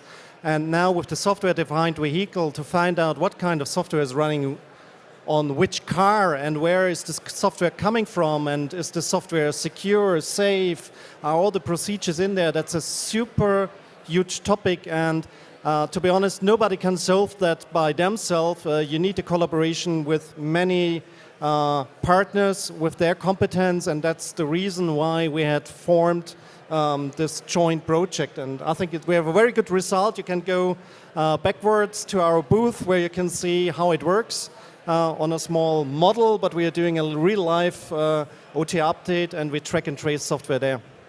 Yes, I think what I already mentioned in my introduction about innovation or open innovation and building innovation ecosystems, it's basically that we as DXC Technology, as a global IT service provider, of course, have a long-lasting industry expertise, and we are always trying to identify current challenges and trends that are in the focus of our customers. But in order to also react fast to maybe also changing trends and also new requirements by our customers, we also need to involve outside innovation. So we have an innovative mindset within DXC, and me in the innovation team, we are also trying to foster this innovative mindset within DXC.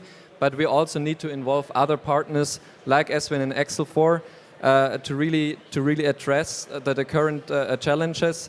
React fast, and then also help the startups to leverage, bring them to our company, to our customers, and also help them to scale globally. Yeah, and may I add, there's a lot of buzz about the software-defined vehicle. So that just means that you have a lot more software going on in the vehicle and around it than before. And how do you enable it? How do you reach out into vehicle fleets of millions of cars in the field in order to update them, in order to update the software conveniently without any disruption? And how do you provide digital services that are so important to improve the thing? If you only think electrical vehicles, the battery management, all these new tasks that are absolutely relevant and must not disrupt the mobility experience of the consumer. I have heard a very important keyword here, the software-defined vehicle. A kind of a mystery word, like nobody really knows exactly what this is about. I would like to hear as precise as possible from the three of you. What have you actually built together? As precise and concrete as possible so that everyone in the room can grasp the idea. Okay, we have built together a way to track and trace a software component from a supplier, where you see it's his CI/CD pipeline, and we know exactly this piece of software is coming from which supplier, and then you can see in the showcase that the software is going through an OTA platform. For those that don't know, I think everybody knows, but to me it was new. OTA means over the air. Because it can also mean online trust agency or something. Yeah, so okay, it's an IT word, over the air. We say, well, it's going to an over-the-air update distribution platform, and you can see live how this piece of software is then applied on an ECU, a control unit of a car. Thank you. And we know exactly the way how the software went to the car, and we can show it, and this is regulatory compliant. This is the most important topic, and secure. Yeah, that's actually the big issue, the big topic in the automotive industry. Security compliance. There are new regulations from the UN where the automotive industry has to comply if they want to introduce, for example, over-the-air software updating into fleets that are deployed on the ground. It has to comply to it. There is an identity of the software required. You need to track the version of the softwares for warranty reasons. So I think both our companies are enabling that these things can happen, because you need basic technologies for that. Yeah. So perhaps another question, and you can start then, Moritz. I would really like to dig a little bit deeper into that now still. So do you have a specific use case in mind that you could present? Moritz. Yeah, well, the concrete use case is, of course, the software-defined vehicle, where we need this technology, this innovation of tracking and tracing the whole software supply ecosystem to ensure not only the regulatory compliance, but also ensure the availability, for example, also in future of autonomously driving cars that are driving through the city without even having a passenger on board. We need to assure that the software that is on the device or on the different embedded systems is actually functioning, that there is no hacker software pushed onto the embedded devices, so that the car is really functioning, working and available. And I think that's the most concrete use case, but I think the solution in general that we built together as Eswin, Excel4 and DXC is on the other hand also kind of a building block which we can bring into a much broader context and a much broader end-to-end story. Also, if we think of, for example, self-healing vehicles or self-healing IoT devices in general, the technology or the innovation that we built together is just one of the building blocks that we need to actually accomplish such an end-to-end story. I have a different question for Mirko now. What distinguishes actually your individual solution at Ashwin? Well, what we are doing is we are using a blockchain technology, and it's a distributed ledger technology where we can track and trace different action which has been performed with software, and we are creating unique fingerprints so we know exactly what kind of software has been deployed, where it has been deployed, who was testing the software, have there been vulnerability checks on it. And this is all stored in this blockchain solution, and this enables a supplier or an OEM to have a look on the blockchain entries, and then he can create his history and logs out of that. And you can use it for many things. It's regulatory compliance, documentations, vulnerability checks. You can tie it to a software bill of materials. You can tie history to software bill of materials. It's a wide universe we are opening. So did I get it right? This is about the architecture of your platform, and the technology uses, which makes it different? Because it's decentralized, and that makes a difference. Okay. Decentralized. Because keep in mind, this is about ecosystems. It's not a single entity anymore who is building software and is transporting software to a vehicle. It's always an ecosystem, which is it's a decentralized network itself. So I think the technology needs to be decentralized. That's also true for the OTA, for the over-the-air software. Yeah, it's built of building bricks of software pieces that you integrate into the embedded system, into the central control unit of the car, and then of course in the cloud to manage software updates and to manage retrieval of data from the deployed fleets into the cloud. So and this system has to be secure, it has to be firewalled, and there we apply certain technology, encryption technologies, hash and certifications to make it secure. So actually, we are going through the transition from the world of metal and plastic, the hardware-defined car, to the software-defined vehicle now. So we have heard today in the earlier keynotes, it's a big mental shift. It's also a shift in workflows, in procedures. How can I actually imagine, what type of departments are you addressing when you want to offer your solution to, let's say, VW or Mercedes? How does it work? Yeah, it's rather simple. We have first of all, we are talking with the people who have to take over-the-air updates and have to solve that problem. That's one of the target group. The second target group is on everything with regulatory compliance. So if you go for the type approval for your fleets, you need to have the documentation, and the people who are doing type approvals for new cars, they're as well highly interested to get their documentation problems solved. Yeah, it's basically the software departments. It's of course the production programs, and very important is that you have this. It's now get a bit technical. This RxS win number. So the software is defined for the OEM how it has to be compliant. What is the exact version for it? Yeah. So. That's where we address it, and where we think it's an important building block in the whole system. So we are coming to wrap up this panel now. So I would like to hear a final statement from each of you. It's about the future. I mean, yes, future collaboration, and how do you imagine, each of you, your future collaboration, and what will be the main contribution that you can deliver? Well, we are addressing a problem which will be relevant for everybody to be solved in the next 2 years. And it's really happy. We started here with startup Autobahn, doing a first pilot. Now we are discussing for the further projects. We know that OEMs and first-tier suppliers are very keen on what we are doing now. So let's work together to bring it to the next stage.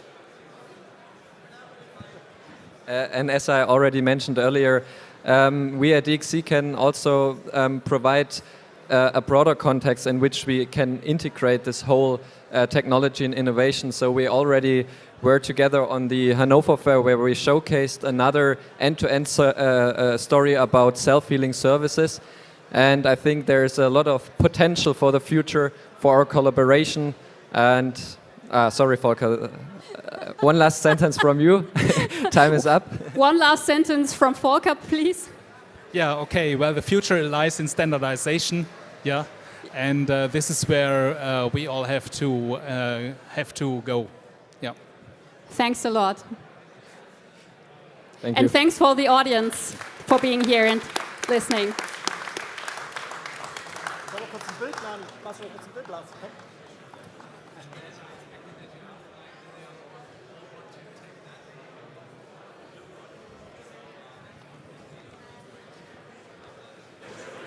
Awesome picture. Thanks, guys, for shedding some light into this rather abstract topic. But we will stay right in the field of cybersecurity, but this time we will explore the tech of confidential computing. So Edgeless System is a young company from Bochum, and they are working together with Bosch on developing a confidential AI pipeline for the development of Bosch ADS systems. Moritz and Stefan, please shed some light on this, on what confidential computing is and what the use cases are within Bosch.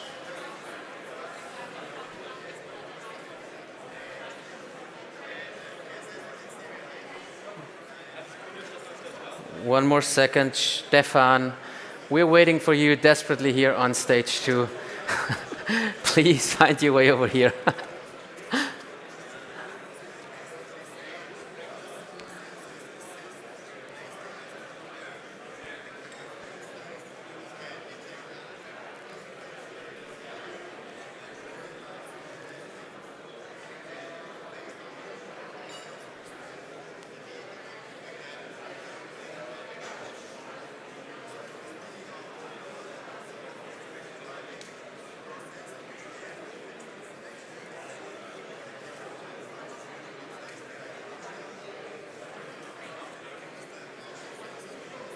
Stefan, if you can hear me, please come to stage 2.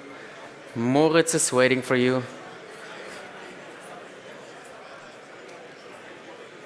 There he is. Jump right on stage. All right, let's hear from them about confidential computing.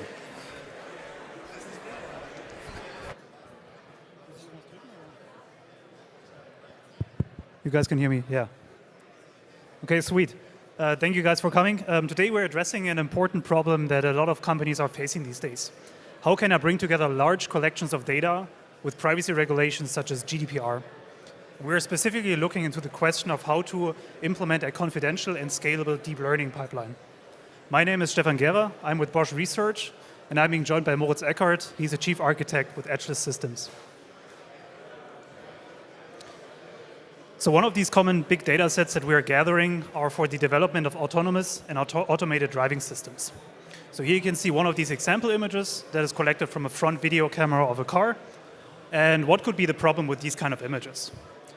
Well, we can see there is at least one person looking directly into the camera. We can see 2 license plates are clearly visible. So we should consider this personal identifiable information. And now the question is, how do I treat this kind of data? So how do I store it long term? Can I transfer it to other countries, to other companies? How do I label this kind of data? How do I use it for training? And these are all pretty complicated questions to answer.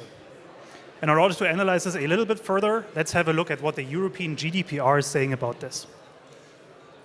So the European GDPR is saying that you require a lawful basis for processing data with personal identifiable information. And then it opens the door to kind of two paths that you can take.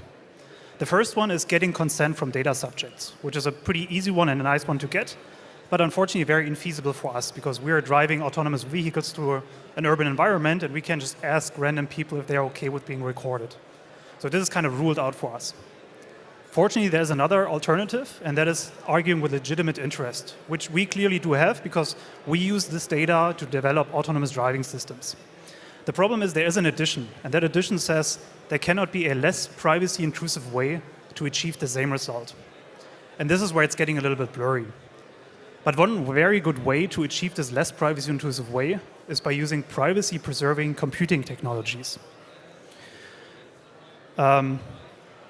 So we started looking into privacy-preserving computing technologies and identified one technology that is called trusted execution environments. One example here is Intel SGX. And with that in mind, we started brainstorming about a potential pipeline to implement training of neural networks using data that contains personal identifiable information. And let's walk through this four-step process real quick. So here in this first step, we have the acquisition phase, which is pretty straightforward. So we have a car recording an image or a video from a front video camera. This image, as here seen in this example, contains personal identifiable information because I have a person and a license plate clearly visible. That's why we establish a secure communication channel into one of these trusted execution environments. This basically now guarantees us that no one can look into this image during the transmission and while I'm using it in the next enclave step. So this step is now de-identification. So what I'm effectively doing is I'm using a semantic segmentation network to identify each pixel in the image that should be considered personal identifiable information. So in our example, that would be persons and license plates. And now we're using that effectively as a mask to split up the image into two parts. So we have one part here in the top part of the pipeline that is privacy relevant one, and we have everything else, or we call it the background part, in the bottom part of the pipeline. Now we can store the privacy relevant parts in a very secure, very encrypted database, whereas the other part, the background part, we can store without any tight security requirements from a GDPR perspective. So for example, in an unencrypted database. And one big advantage is now that we can use the anonymized data very cheaply.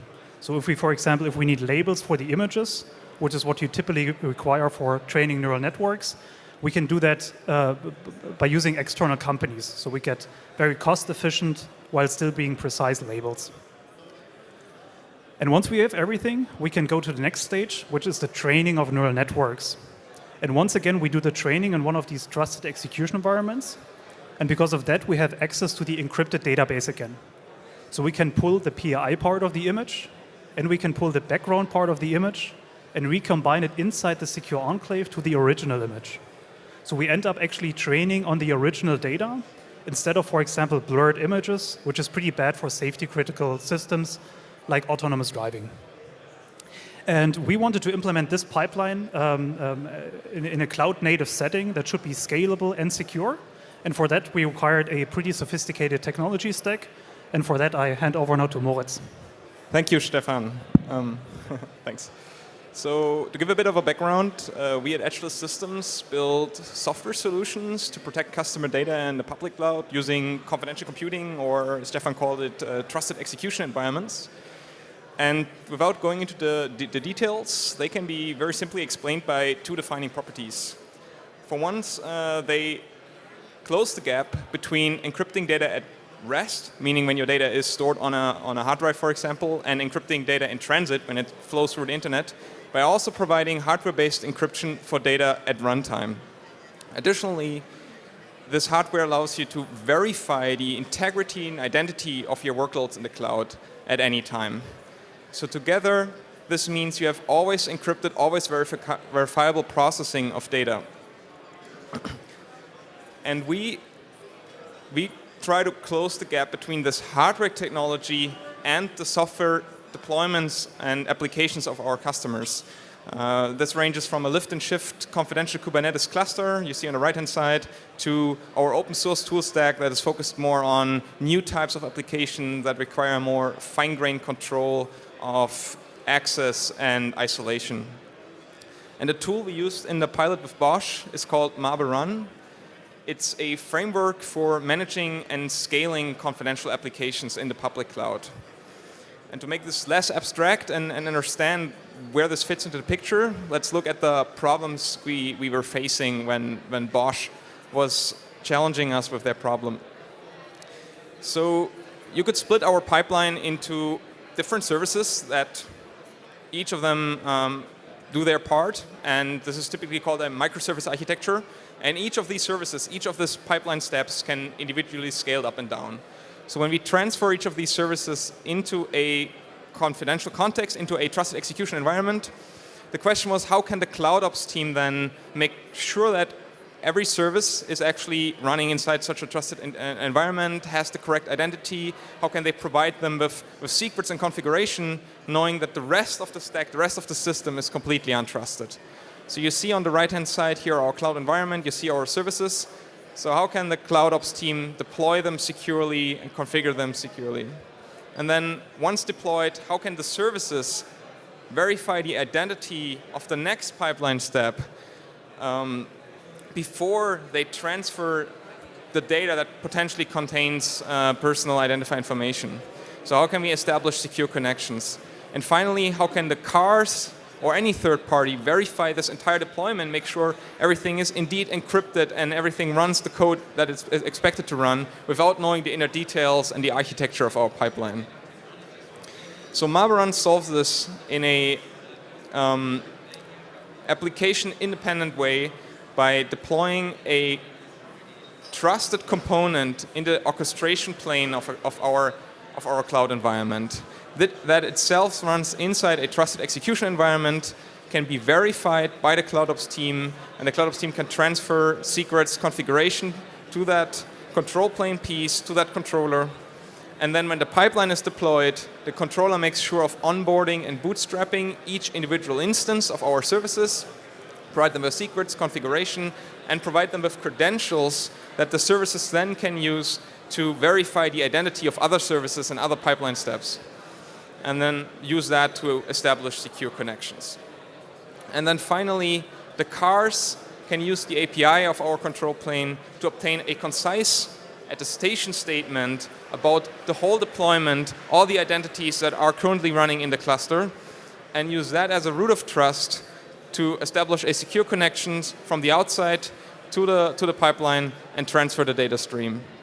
So in summary, Marble Run gave us an easy, no code modifications required way of deploying and scaling and managing this pipeline during their lifetime. All right. So last but not least, thanks to this great collaboration with Agile Systems and this huge technology stack that we used, we achieved a privacy-aware inference and training of neural networks. We're using fast, trusted execution environment technologies. So specifically, we're using Intel SGX right here. We do support all TensorFlow models and more right out of the box, so you don't have to modify any of the code. And last but not least, we provide a scalable and distributed architecture. So basically, we are ready for a cloud-native, secure deployment. And if you have any more questions, we're also at our booth all day, so you can find us pretty much right behind the stage if you're interested in any more information. Thank you. Thank you guys for showing us the world of confidential computing and how Bosch and Agile Systems are working together on that.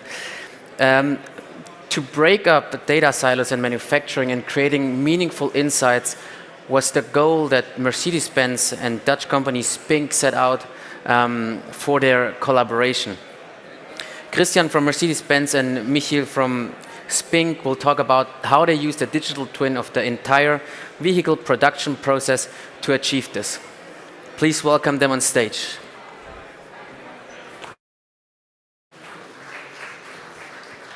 Hello, everybody. Michiel, coming. So we have two buzzwords we want to introduce to you. First one is digital twin. Second one is the knowledge graph. And yeah, it's raining outside. So about a digital twin, I was going to ask you, who of you thinks he owns a digital twin? And who of you has a LinkedIn profile? So there's a few more. So you could theoretically compare that to a digital twin. What we did is a digital twin for manufacturing, which has a few different contents, but it also shows things like a history of a profile, if you compare it, or your qualifications, that would be for a car, the engine or the consumption, etc. And yeah, so this would be the comparison. Digital twins, there's a lot of digital twins for Mercedes cars. We did one for operations, so for every individual car that's produced, we collect a lot of data in the manufacturing process, and that goes with our MO360 strategy. A bit more concrete, what we do, we collect all different types of data in a data lake. I think we're very good with that. We can answer almost all questions. So we collect machine data, traditional robot things, but also gluing machines, etc.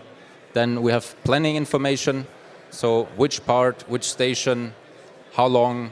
On the other side, we know, okay, the car configuration, again, which type of engine, does it have a sunroof, etc.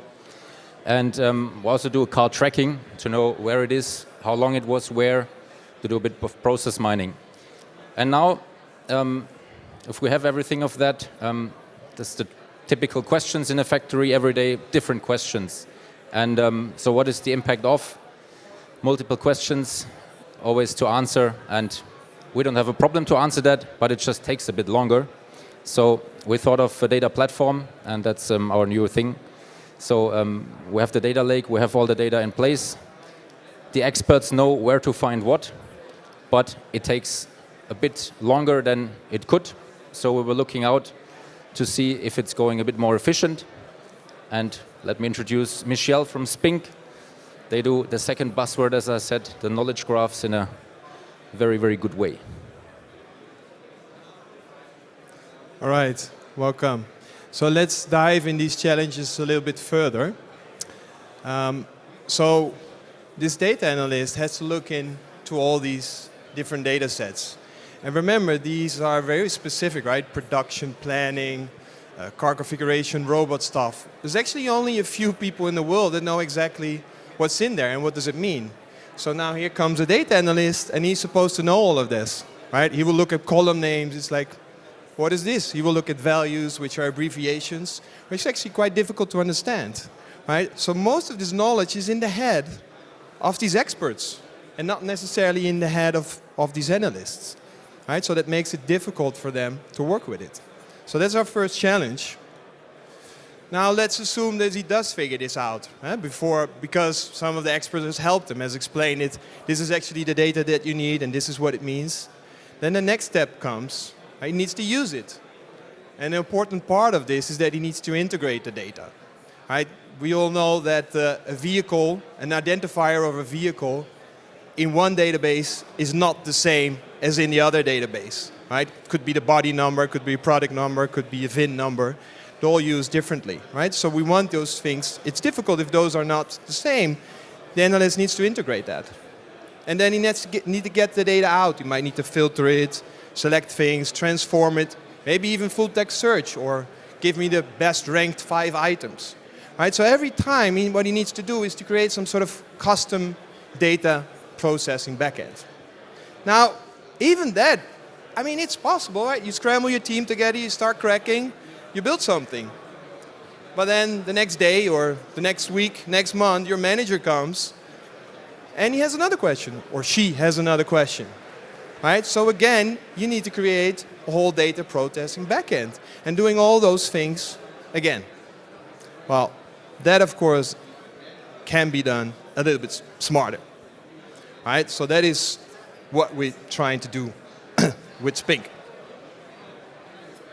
So what we try to do first is get the information from those experts explicit into the data.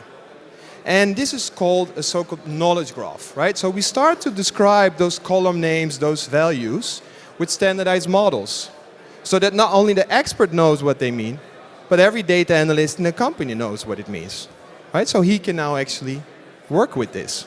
And at the same time, we start to integrate that vehicle, right? So that the vehicle from one database and the other is actually the same thing, right? You can see it here in this graph. There is this node, this vehicle, that's the same.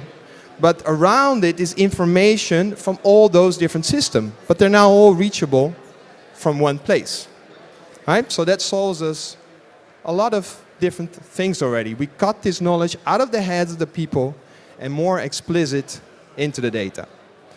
But of course, now we still need to get information out of this, right? We still need to process it. So that brings us to the second part. So this is our product called Spink Desk. And what we do is, on top of this knowledge graph, so maybe I should go back to that a little bit. I forgot a little thing to explain. No, this knowledge graph technology is actually quite standard now, right? We have not invented this, right? What we do is provide tooling to create such a knowledge graph from the different data sources, right?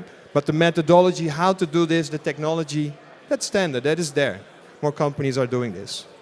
But now on top of this, we have a design environment to get the information that you need out of this knowledge graph. So here you see it in a schematic form, right? So what you can do in a graphical user interface, you can drag building blocks, connect them together, and make little algorithms that get the right data out. And this is something that is at a much higher abstraction level than, for example, writing SQL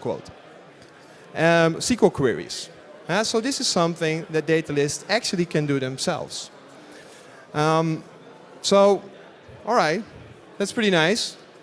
But you might wonder, does this actually scale? Does this perform, right? You have this abstraction of the knowledge graph on top of it. You have this abstraction of these strategies on top of that. How can you execute it? How does it perform?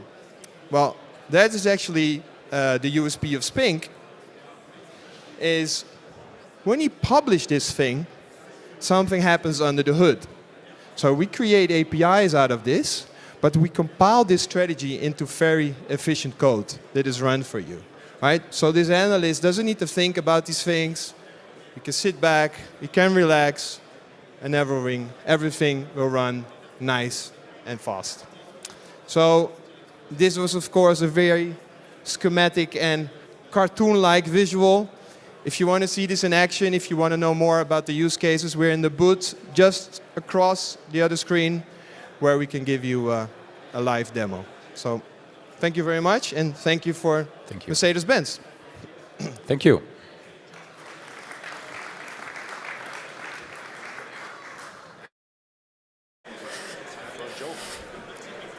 Thanks a lot.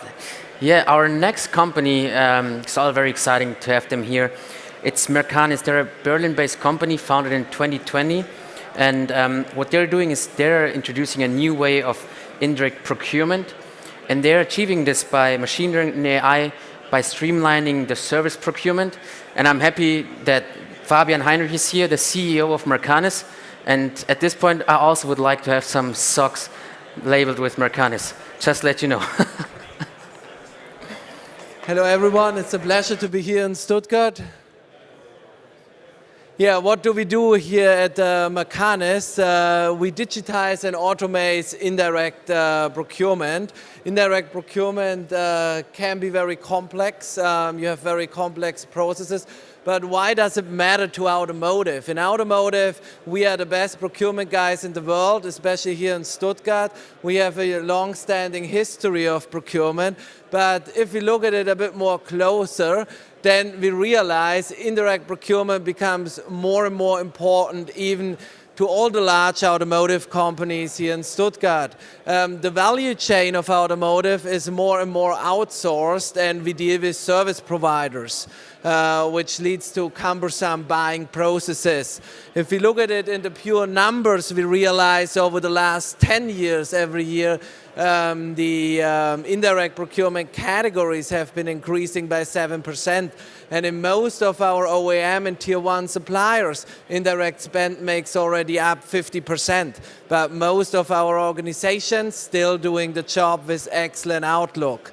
So the shift in global supply chains and the current crisis doesn't give us any more time. I think we need to digitize, we need to automate even the service-driven sourcings where we lose a lot of time. What does Mercanis do and how do we do it? Indirect procurement is spread out across many business owners, and you want to get the transparency you deserve for your business. We kind of capsulate the accounts payable, so no complex master data management, cleansing and harmonizing is needed. Our AI performs an analysis, and you have the data in order to identify potential savings, digitize the buying processes, and automate your indirect sourcing through the system in order to cut process costs and drive the time down to your go-to-market.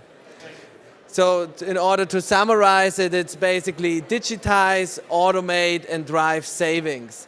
We are not a one-trick pony. We capsulate the service providers in a holistic way. As I mentioned, spend analytics, sourcing, the key of our software, managing all kinds of service providers, and having a clear contract controlling. At the end of the day, you might ask yourself, do I not have already quite some procurement systems? Do I not already use a lot of procurement systems? So how does Mercanis fit into my IT landscape? So if we look at here at the end of the day, the value drivers of Mercanis are the efficiency gains through the digitization and the automation. We enable the business owners together with the purchasers to collaborate in a very efficient way in a digital single point of truth. And the cool thing is that everything is very fast and frictionless. No technical implementation is needed. The advantage for purchasers and business owners is very clear. You generate a single point of truth for your service engagements. You have flexible workflows, can even digitize very complex buying journeys. You have automated analysis and digital collaborations, and you can cut cumbersome email journeys and Excel sheets. We work as a standalone solution or in combination with digitizing your Excel sheets, your Word, or integrated with your system landscapes. It doesn't matter whether it's SAP, whether it's Coupa, Infor. We work seamlessly together with your existing procurement suite or with your ERP system. We would really love to welcome you at our stand and tell you more. We've heard already, we are the guys with the purple socks. So if you're not interested, we also have some purple socks for you. So I'm really looking forward to engage in further talks with you, how to solve the problem of complex service sourcing and indirect procurement. Thank you very much for your attention.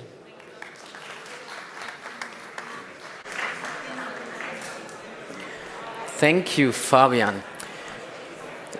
As you all know, automotive product development life cycle times are getting every day shorter while being more complex. Monolith AI is a company from London that developed a platform that helps product developers to predict and evaluate performances of designs within few minutes. They're having various projects with our startup Autobahn partners, most prominent probably their project with Mercedes-Benz. And I'm very excited to hear from Sam how the magic platform is working. Enjoy. Hello, good afternoon. Thank you for joining us. I believe if I click next. Thank you. So I am here from Monolith. We are based in London. There's about 35, soon to be 40 of us. And we operate an AI platform in the product development space. The industry, especially automotive, is massively changing. OEMs are claiming that they're now tech companies, and that's not a wrong claim. Data is everything for them. Manufacturing and complexity is only increasing and increasing in cost. New materials are being developed. Us as consumers want products faster than ever, and we want the latest and greatest as soon as possible. Unfortunately, there's some challenges to that in the engineering space. Fundamentally, traditional R&D methods aren't going to get us to where we need to be. OEMs aren't going to be able to deliver vehicles within a 24-month time frame using their traditional processes. Aside from that, good. Oh, closer, sorry. Aside from that, engineers are engineers. Engineers aren't machine learning experts. Most aren't, so if you are, don't shout at me. And your machine learning experts aren't engineers and they don't own your data. So there's an upskilling gap. There's data that's being produced everywhere, active safety data, product development data, performance data, that arguably isn't driving data-driven decisions. We can hear from all of the OEMs. This actual quote is from Volkswagen, but you'll hear it from every OEM. The majority of the staff that they employ are engineers, not machine learning experts. And if you look at the latest Gartner report, there's about 3,500 qualified machine learning experts to solve our highest level problems. They therefore become very expensive to obtain. You might need to relocate them. And ultimately, they don't understand the fundamentals of your engineering problems and need a large amount of training. So Monolith is there to empower your engineers to use that machine learning capability to solve some of the hardest problems that we have in engineering, and that's saving cost, time, and money while still producing the right products. We've found that you can save track testing by up to 70%. You can save time in the wind tunnel by up to 80%. You can produce a subset of data and predict the required to understand the performance of products in the engineering lifecycle so that you don't end up with highly and costly iterations in that product development space. Can I understand the aerodynamic performance of my vehicle before it hits the wind tunnel? If I change the rake angle on my front splitter, my rear spoiler, how's that going to affect my lift and drag? What's the front force on my front left wheel under XYZ steering angle without renting Idiada for 10 weeks? We've seen this with BMW. So we've just gone through a press release where we had a large reduction in the crash testing required for BMW in their NCAP testing. We took a subset of their crash test data. They run about 1,300 a year. And we took a subset of that data and were able to predict if a new design was going to break a tibia in a leg from the passenger footwell. Obviously, that's not a great outcome if it does happen and usually doesn't lead to a 5-star NCAP rating. But we're ultimately looking to see if that new design would pass or fail. This actually led to a 3-month reduction in the amount of crash testing they're required to do, and actually there's a huge saving in the amount of prototypes that need to be thrown against very solid walls. This can be done in the wind tunnel as well. So understanding your DOE for the wind tunnel and only testing in the areas that are important. We've seen this with key customers in the racing scene. We've seen it with key customers in the automotive scene, as well as the defense area. These are highly complex, intractable physics problems that are very hard to simulate. We can simulate them, but they're not 100% perfect. They're never going to be 100% perfect. So building models off of real-world data allows you to make predictions off of what happens in your tests rather than what we know in a coded environment. Lastly, we've seen this in the track dynamics space. So this is predicting the force on wheels based on slalom maneuvers. So instead of renting a track for 12 weeks, you're able to do it in 6 weeks. So that is essentially completing half of your DOE and being able to predict the other half. This allows engineers to still make the same decisions without going through long iterative testing loops. Thank you very much.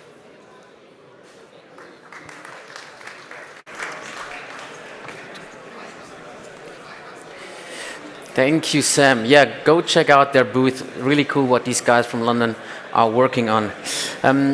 Next, I'm inviting on stage Thibaut, who is the co-founder and CEO of Vianova. Vianova has built a platform that aggregates data from different kind of connected vehicles to help the customers create a more safe and more sustainable mobility. Vianova was founded in 2018 and is based in Paris.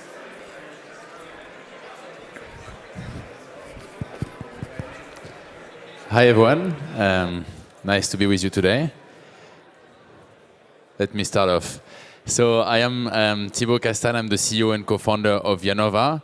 And so Vianova in a nutshell is a software as a service solution aggregating data to provide mobility intelligence to cities, fleets and businesses for road safety, regulation, traffic management, everything leveraging basically connected vehicles data. And here we start up Autobahn, we work with several companies on a road safety product.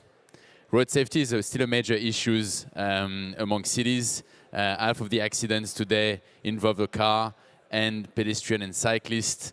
Under 30 years old, this is the biggest or the largest actually reasons of death. And this is taken very seriously by the EU Commission, as you can see with the Vision Zero program.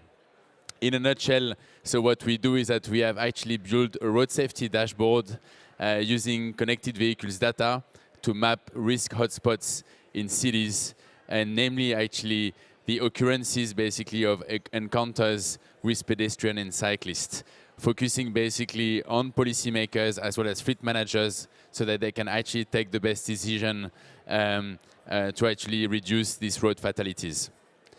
So in a nutshell, basically, like we are utilizing this data, visualizing risk first as harsh braking itself, but also what we called and what we computed as risk score. A risk score is basically a way that you actually would calculate insights based on aggregating information such as harsh braking of vehicles with the density of pedestrian and cyclists, and actually map what we call near misses in cities, which are extremely important with the new ways of how public space is being shared today.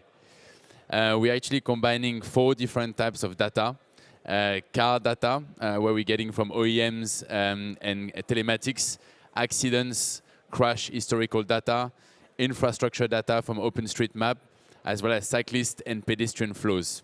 That help us basically to plug this into the algorithm and compute a risk score, a relative risk score that you can attribute to road segment that will tell you like what is the relative basically dangerousness of each road segment and the statistical evidence of meeting basically pedestrian cyclists with an abnormal driving events from cars. This is an example of what we did actually with the city of Zurich, but also Basel, where we mapped the 10 dangerous streets for what we call vulnerable road users, cyclists and pedestrians. So this is very important now for policymakers and transport planners on how actually to reduce road fatalities and casualties for these cyclists and pedestrians. So from a use case perspective, there is 2 main use cases for cities. Number 1 is actually identify high crash risk zones to intervene on the actual infrastructure or modify the traffic regulations, but also like real-time alerting of traffic incidents when there is actually crashes itself. For OEMs and fleets, it's about proactively warning drivers when approaching dangerous areas, but also optimizing navigation to account for road riskiness. And there is a long way to go, and at Vianova we're working very hard basically to meet this target from the EU, but as you can see there is a long way to go where we have to achieve all together as an ecosystem towards this Vision Zero framework that we aim for. So at Vianova our mission is to empower cities, businesses and operators with data and insights to make transport faster, greener and safer. And so far we had tremendous traction, basically signing with 60 cities across Europe, more than 50 mobility companies from OEMs, telematics and shared mobility, and turning 1 million euros revenue last month. It's a team of 25 people across 5 different countries, 11 nationalities, 7 languages. So we welcome everyone in the company. A couple of updates from us. We are now applying for our first RFQ with a leading OEM using a road safety algorithm. We won a road safety European tender valued at €500,000, and we just launched our Series A of €5 million. So come talk to us if you are keen to collaborate or invest in the company. Thank you very much.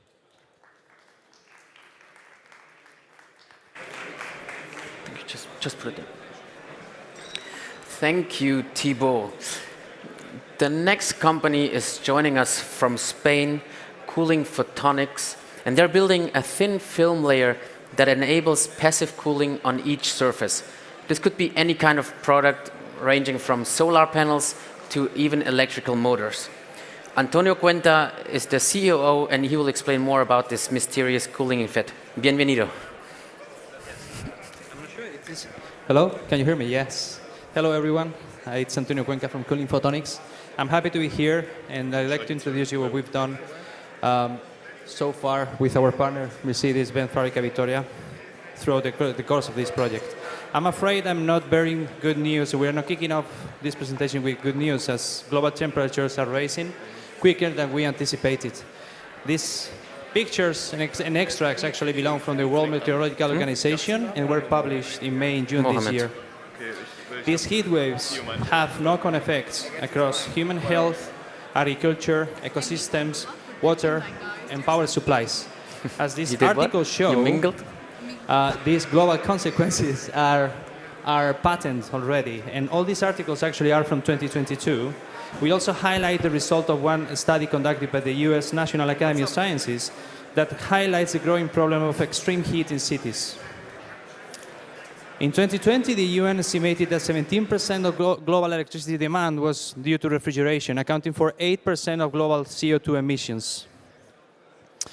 With 3.6 billion air conditioning units, which takes the largest share of that 17%, in 2020, that number was projected to triple by 2050. That means that because and due to the urban heating island effect, which is caused by traffic, heating, air conditioning, and heat-absorbing surfaces, cities can become 3 degrees hotter than the surrounding countryside. That delta of temperature goes up to 12 degrees in hot evenings. Traditionally, we've used active solutions to tackle heat-solving problems. So we use energy to remove energy. Recent developments over the last few years pose and position passive solutions as clean and affordable alternatives. But not all in this presentation is going to be catastrophic. Let's pick up some positive vibes, shall we? So we have some tools available to us, and one of them is passive radiative cooling. It is a process that, in the process of cooling, exchanges some of the heat with outer space. It's pretty cool, right? At Cooling Photonics, we've developed and we continue developing this technology, maximizing a natural process used by Earth to cool down its surface. Some of the KPIs we achieved so far is being able to decrease the temperature of a surface 50 degrees hotter than the ambient by 20 degrees, passively, dissipating up to 250 watts per square meter. We've also been able to increase the production of solar cells by 6% and improve the performance of thermoelectric generators by 54%. Through our collaboration with Mercedes-Benz in its factory in Victoria, we pilot our technology in 3 different setups with 2 main drivers. One of them was to increase the performance of rooftop panels already installed, and to optimize how heat is managed in industrial setups.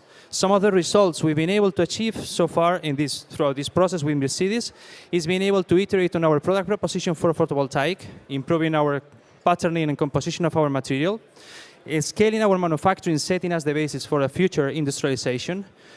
But also in the heat management context, we've been able to cool down a conveyor motor system by 20 degrees, dissipating 17% of the excess of energy passively. No energy consumption, no maintenance needed. With regard to the absorption dryer, we've been able to cool it down by 8 degrees, dissipating passively 5% of the excess of energy.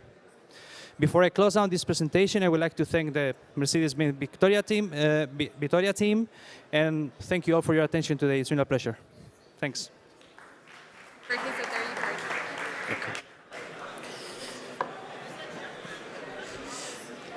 Thank you so much, Antonio.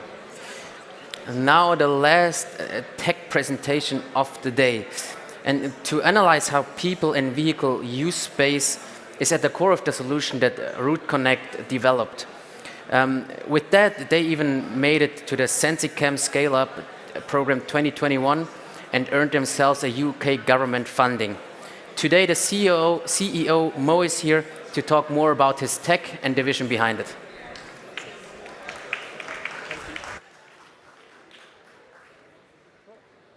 Thank you very much for that introduction. Hi everyone, my name is Mo, CEO of Route Connect, and we are traveling here from Cardiff. So we describe ourselves as the Google Analytics of physical spaces, and throughout this conversation you'll understand a bit more about how that comes about. So one of the biggest problems that we have across our cities right now is that our cities are inefficient, and it's up to 30% inefficient. That is not only causing an excess of 2.2% of CO2 emissions into our atmosphere, about 800 megatons of CO2, but it is also wasting our fuel as we drive around to the tune of 175 billion euros. Not only that, in terms of the air pollution, the majority of the air pollution actually comes from brake wear and tyre wear. And so if you can tackle the efficiency, as Ola said, the efficiency is the new currency in this era, we can begin to move towards a more sustainable future. Now, our solution that we're looking to bring in to help tackle this offers connected multi-camera AI on existing camera networks, and then beyond that moves towards cost efficiency, as well as making it completely anonymous so that it is privacy preserving without using facial recognition or number plate recognition. If we're to move to a future where we can maximize the efficiency of the network, we need to get a bit clever with how we analyze a space while still maintaining privacy in cities that we would want to live within. And so the way we do that is our AI takes and captures footage like this, where it captures the probabilities of the movement of the vehicles, as well as a fuzzy appearance, and combines those in a way that gives predictions of where those vehicles are likely to move across a space. So it could be vehicles, people, or cyclists, and it builds this big bird's eye view of what's happening in that space. We can then begin to filter the analysis and work towards designing safer roads and spaces for us to live in. And with that, we can begin to build intricate 3D digital models to get a better understanding of what's happening in our road spaces in a way that's completely anonymized. And what's unique in the solution that we're offering is that we are working towards multi-camera analytics. And what I mean by that is we can have multiple cameras across a space and still be able to answer questions such as how many lorries went from A to C, how many bikes went from B to C, and what times and in what areas, and what were the near-miss analytics like, and what were some of the other factors that you might not be able to answer right now with the basic analytics that is currently on offer. Now, an important element is getting the validation for this. We have been able to get the opportunity to work with the UK Department for Transport to validate our technology, where the current industry is looking for 95% accuracy, so that means an error rate of 1 in 20. In our detections, we're hitting error rates of 1 in 50, so 98% accuracy, and exceeding the current benchmark by 2.5 times. So getting accurate data so that customers can trust the analysis is going to be really important to work towards that sustainable future. We've recently had good opportunities with a £100,000 grant project with Zenzik in conjunction with Plug and Play, which has helped us to accelerate our solution offering, particularly in the UK, where we've worked with a number of test beds, one of them in London, that allowed us access to a number of their network cameras. And that has been a really big boost and allowed us to work towards getting pilot projects with traffic surveyors like ATR and local authorities like Cardiff Council.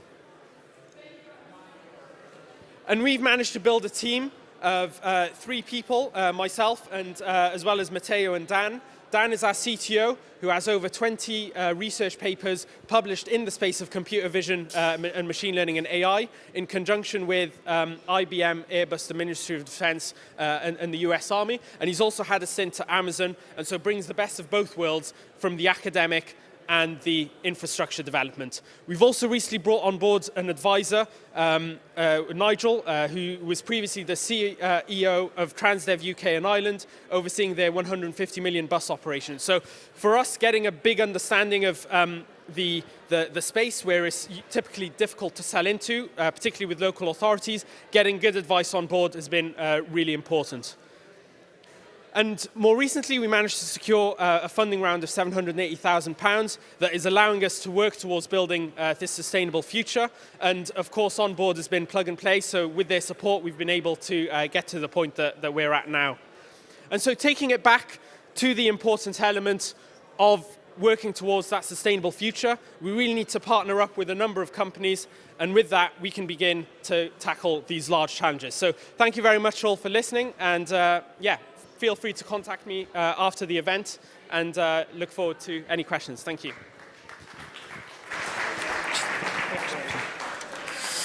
All right. This concludes the tech talks at this stage, but please bear with me a little more, because we still have one amazing panel left. And I'm very excited to announce the moderator of this panel, which is my amazing colleague, Theodora, and she will talk with two rockstar investors and two inspiring founders about the German tech ecosystem and how it's been changing from last year to this year, and this from both perspectives, from a VC perspective, but also from a founder perspective. So please welcome them with a warm applause on stage.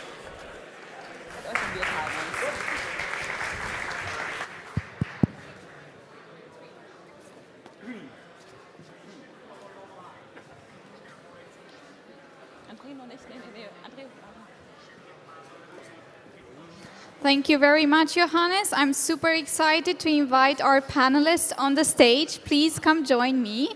So we have Caroline Weiss, Director, Investor, and member of the EMEA IC at Plug and Play. We have Dr. André Retterath, partner at Early Bird VC in Munich, where he focuses on enterprise software.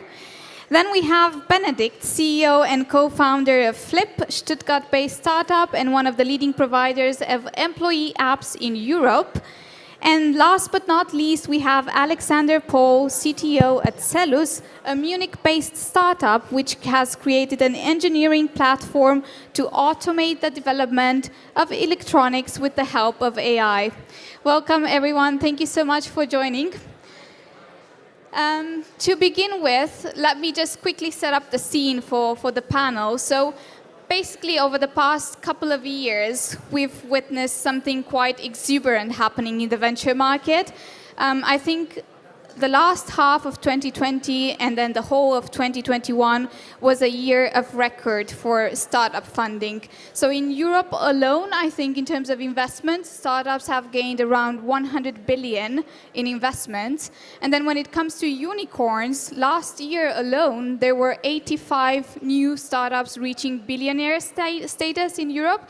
So that's quite a lot when you compare it specifically with 2020, when only 11 startups were reaching the status of unicorn. So there was a lot happening in the past couple of years, and right now we're quite in a different position. I think overall interest rates are rising, inflation is going up, we're facing some geopolitical crisis as well, so we're slowly seeing that the economy is a bit slowing down.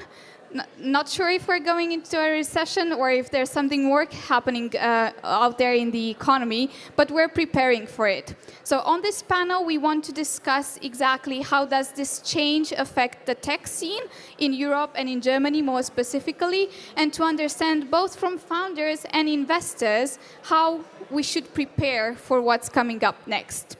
So maybe if we start with looking back at the past couple of years, we know that a lot of money was out there. Investors were trying to chase the biggest deals. There was this fear of missing out among investors. The valuation were kind of going up. So from an investor perspective, looking at Caro and Andre, how would you describe maybe the market dynamics of last year and maybe also a bit of beginning of this year? What did you witness out there in the market? Yeah, so as you said, it was a groundbreaking year for venture capital. As Plug and Play alone, we had 13 new unicorns in our portfolio. Just to put it in perspective, we've been investing since 2006. We had 15 unicorns before, and in 1 year, we added nearly that number. So it's been an incredible year for us, an incredible year for our portfolio companies as well. You definitely saw a very favorable market for founders. Term sheets coming in within hours, rounds closing sometimes within 1 day. So it was really an incredible market dynamic. I think quite healthy for the VC world because a lot of investors had to reassess their value add, their strategies, and what they really bring to the table. So definitely good in that terms. And I think for Europe, we've seen a lot of US investors entering the market more heavily, which of course put some pressure and also led to a lot of funds going more early stage and investing really, really early. But yeah, I mean, overall an incredible year. I think a lot of big rounds being raised, and now let's see how that's going to continue. But definitely a strong year for venture capital. If I may just jump in here, panels are always fun if they're a bit contrarian, right? If I would need to summarize 2021, I'd say overall unhealthy. So that would be the one-word phrase for last year. Because I think the whole ecosystem went to a phase which got very unhealthy for all of the shareholders. Essentially, investors rushing into it, and venture capital is really as a long-term partnership. So we not only invest for like 1 or 2 years and then we flip it around. We get in and then we typically partner like 5, 6, 7, 8 years with the company. So if you only have time to date once and then need to make the decision to get into a marriage, I think it's super unhealthy. And that was, second of all, and that's exactly in line with what you said, represented in the term sheets, where suddenly you don't have founder vesting, where suddenly you have very specific clauses that were, to be honest, very harmful for all of the shareholders. So I'd say it was good in terms of competition because the founders could select. And I think that was the overall dynamic where in the past you had on the supply side, you had very constant number of startups.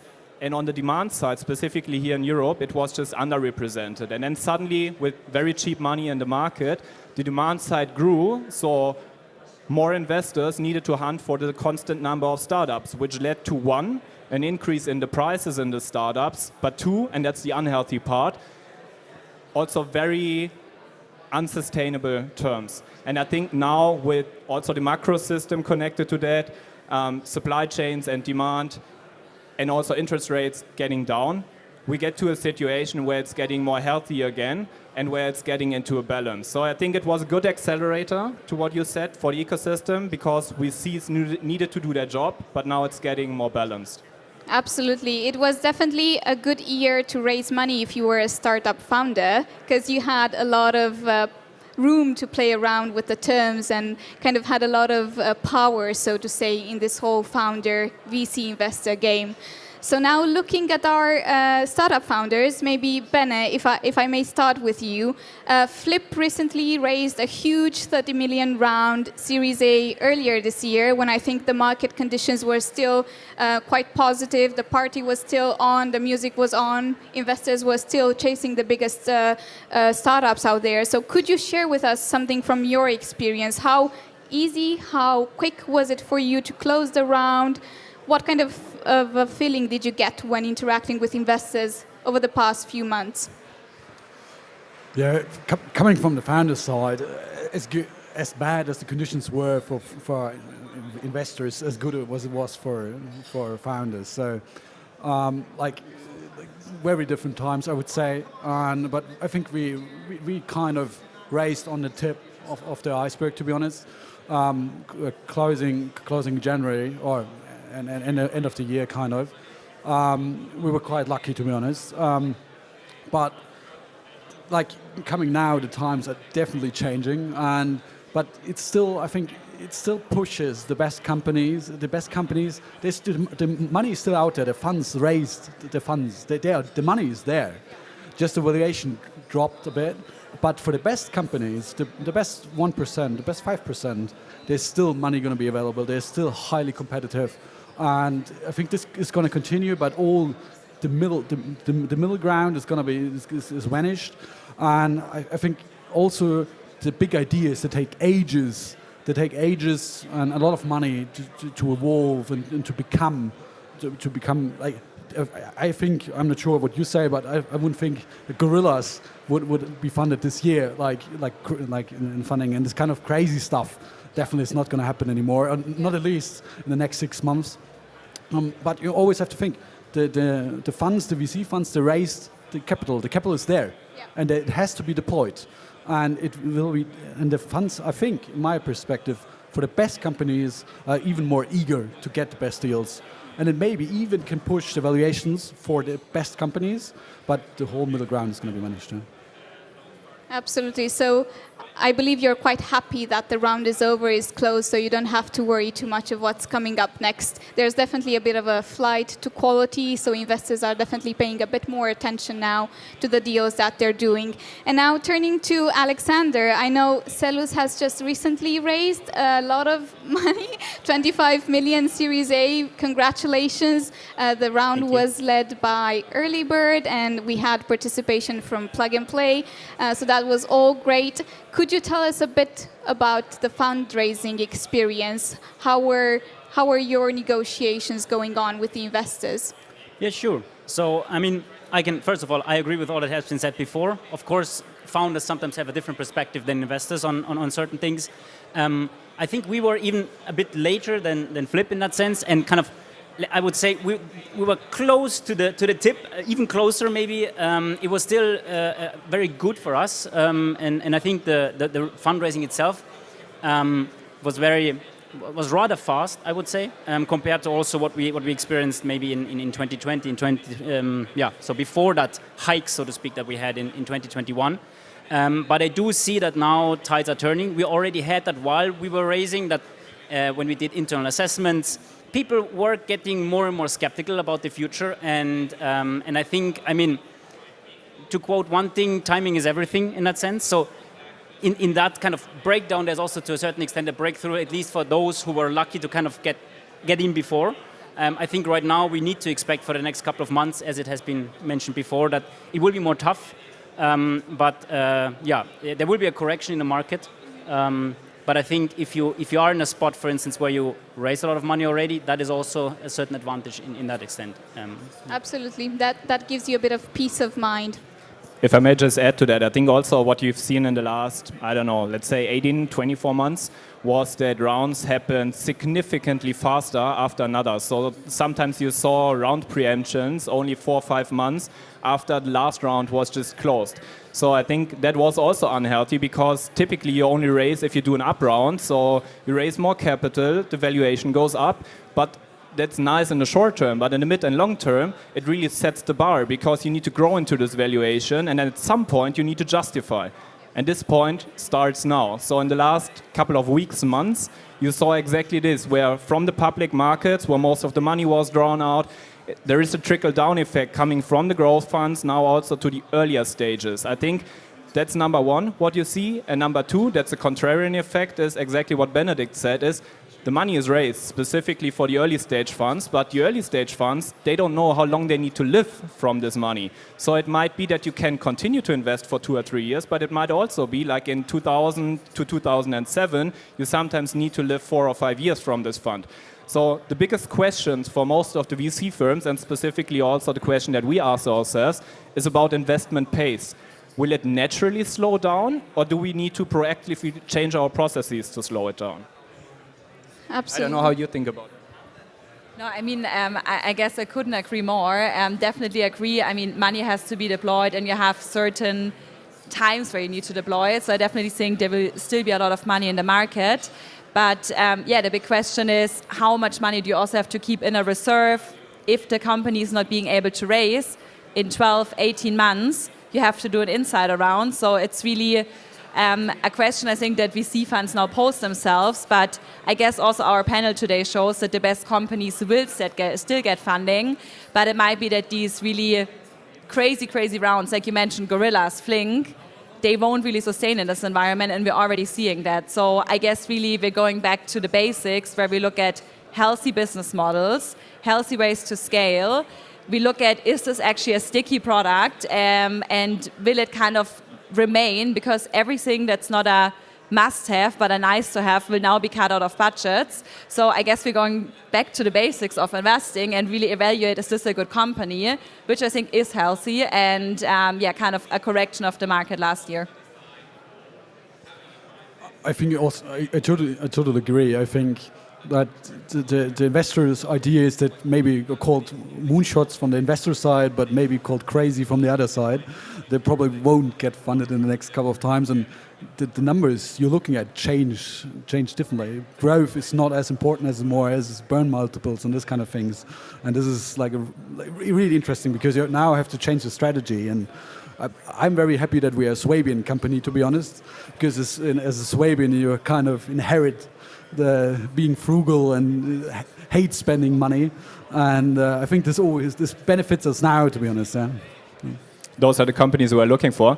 Just to add to one point, also in the past, say, I don't know, 5, 6, 7 years that I've seen the VC world, you typically raised for runway of about 18 months, plus minus. So that was the rule of thumb, which was in place for a very long time.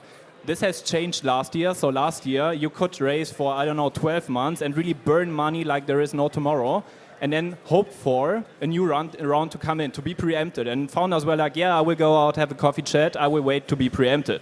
And this has changed, and actually our strategy is to either double down, like if we have conviction, rather increase the round size and go for 24, 30 months right now, because we don't know how the market will evolve, versus going even less and giving them less room to breathe. So that's currently what we see as a trend, that companies rather raise for 24, 30 months than what was natural in the past of 18 months. And if I look at Caro, what about plug and play, and how are we responding? Because we're one of the most active early stage investors. Do you think there's an immediate change? How are we reacting to these market conditions? Will our number of investments or quality of investments change, do you think? So I guess for us, the first 7 months of the year have already been very exciting. So we already did a lot of investments in especially also the EMEA region, and we don't see this slowing down. As said, we will look more eagerly again at the metrics. We will look how do our corporate partners also, because we do a lot of B2B, respond, and really will look for these teams that are maybe a bit Swabian, like you say, that kind of take care of their runway, that take care of their metrics and stay healthy. For us, it was also a very good opportunity to launch our new startup camp EMEA, so an initiative we've been running in the US for some time, which basically gives founders money from day zero, so really funding them from the first moment. For us, it was a great time now to enter the market with that, and now we can really cover investment stages from pre-seed all the way up to Series B.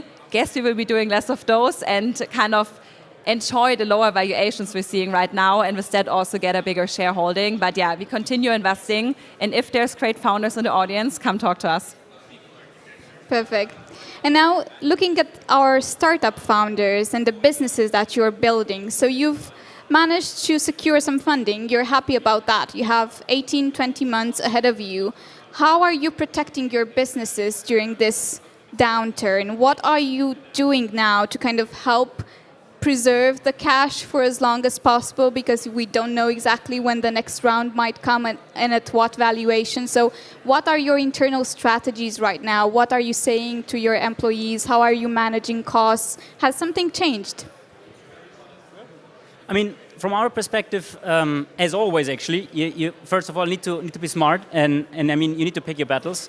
I guess we already did that before, because usually let's say, looking ahead always helps, and I think nobody could actually see those, let's say, those big changes that now have happened. Yeah. But still, I think planning and looking ahead and really focusing on your core business and onto, let's say, on the KPIs and the things you need to deliver that are crucial to your own success. I think that is more important than ever. And then, of course, I would say there's one I mean, one thing we could, of course, go through the list of, let's say, normal suggestions. Runway is very crucial. Let's increase that. I mean, don't spend unnecessary money. And there are a bunch of more of those. But I think what is the most important now is to really bring in expertise and listen. I mean, listening is one of the most important traits that you need to have as a founder, in my opinion, because you usually should surround yourselves with people that are smarter than you and that can help you make good judgments, and then it's your own, let's say, I mean, it's your own responsibility to make a call as a founder,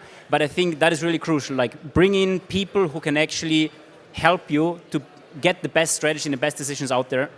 That is more important than ever, I would say. Absolutely. Our strategy is to stay Swabian, as mentioned, as from the beginning. But this is we're building the desks we are sitting on. We are self-built and kind of thing. So we're quite taking this down. We're taking this very seriously. But I think there are two things in it. One is extending runway, and this is kind of obvious.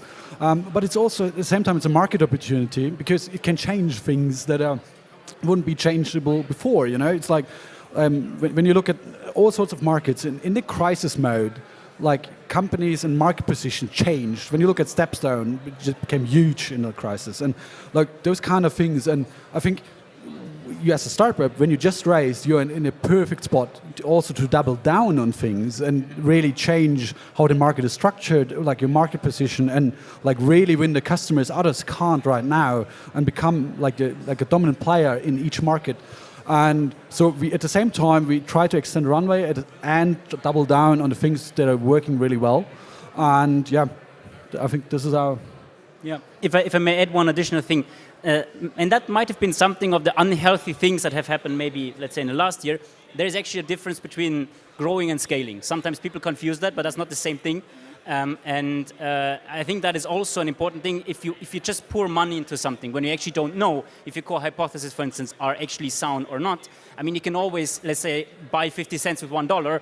That's not that hard, but now also making the tough decisions of really looking into your business models and into also maybe your operations a little bit, like, does it really make sense or not, is more crucial than ever to make that assessment and really focus on your core KPIs.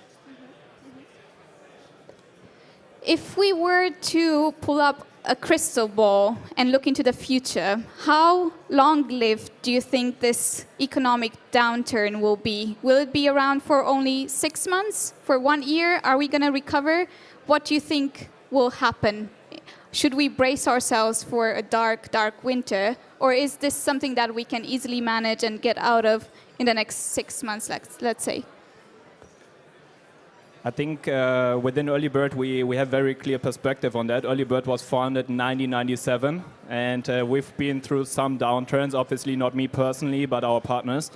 And for us, it's very clear that in the worst downturns, you can build the biggest businesses.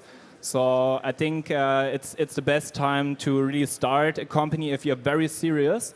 And from my perspective, it's good because it will weed out the tourists, the founders that in the last couple of years started a business because it was just nice and everyone started a business. And I think it will leave the market with those who are very serious, who have clear conviction about the market. And I think those people, they will always get funding because they're up to something big. So to wrap it up, I think the downturn will take longer than we think, but I think it's for founders and VCs an amazing time to really build huge businesses. So think big, stay Swabian. Very nice. Any words, Caro? Yeah? No, I mean, I know you like to disagree on stage, but I couldn't agree more. I mean, the crisis is the best time to start a company, to be innovative. So actually, start your businesses now. Excited to see them. And I guess it's a perfect wrap up for our panel.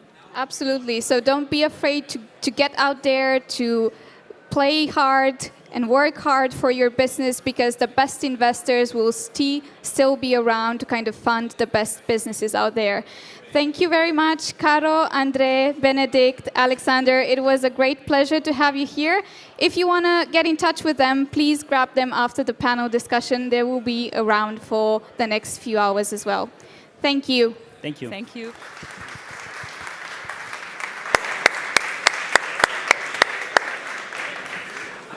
All right.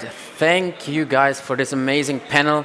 And now it's officially a wrap.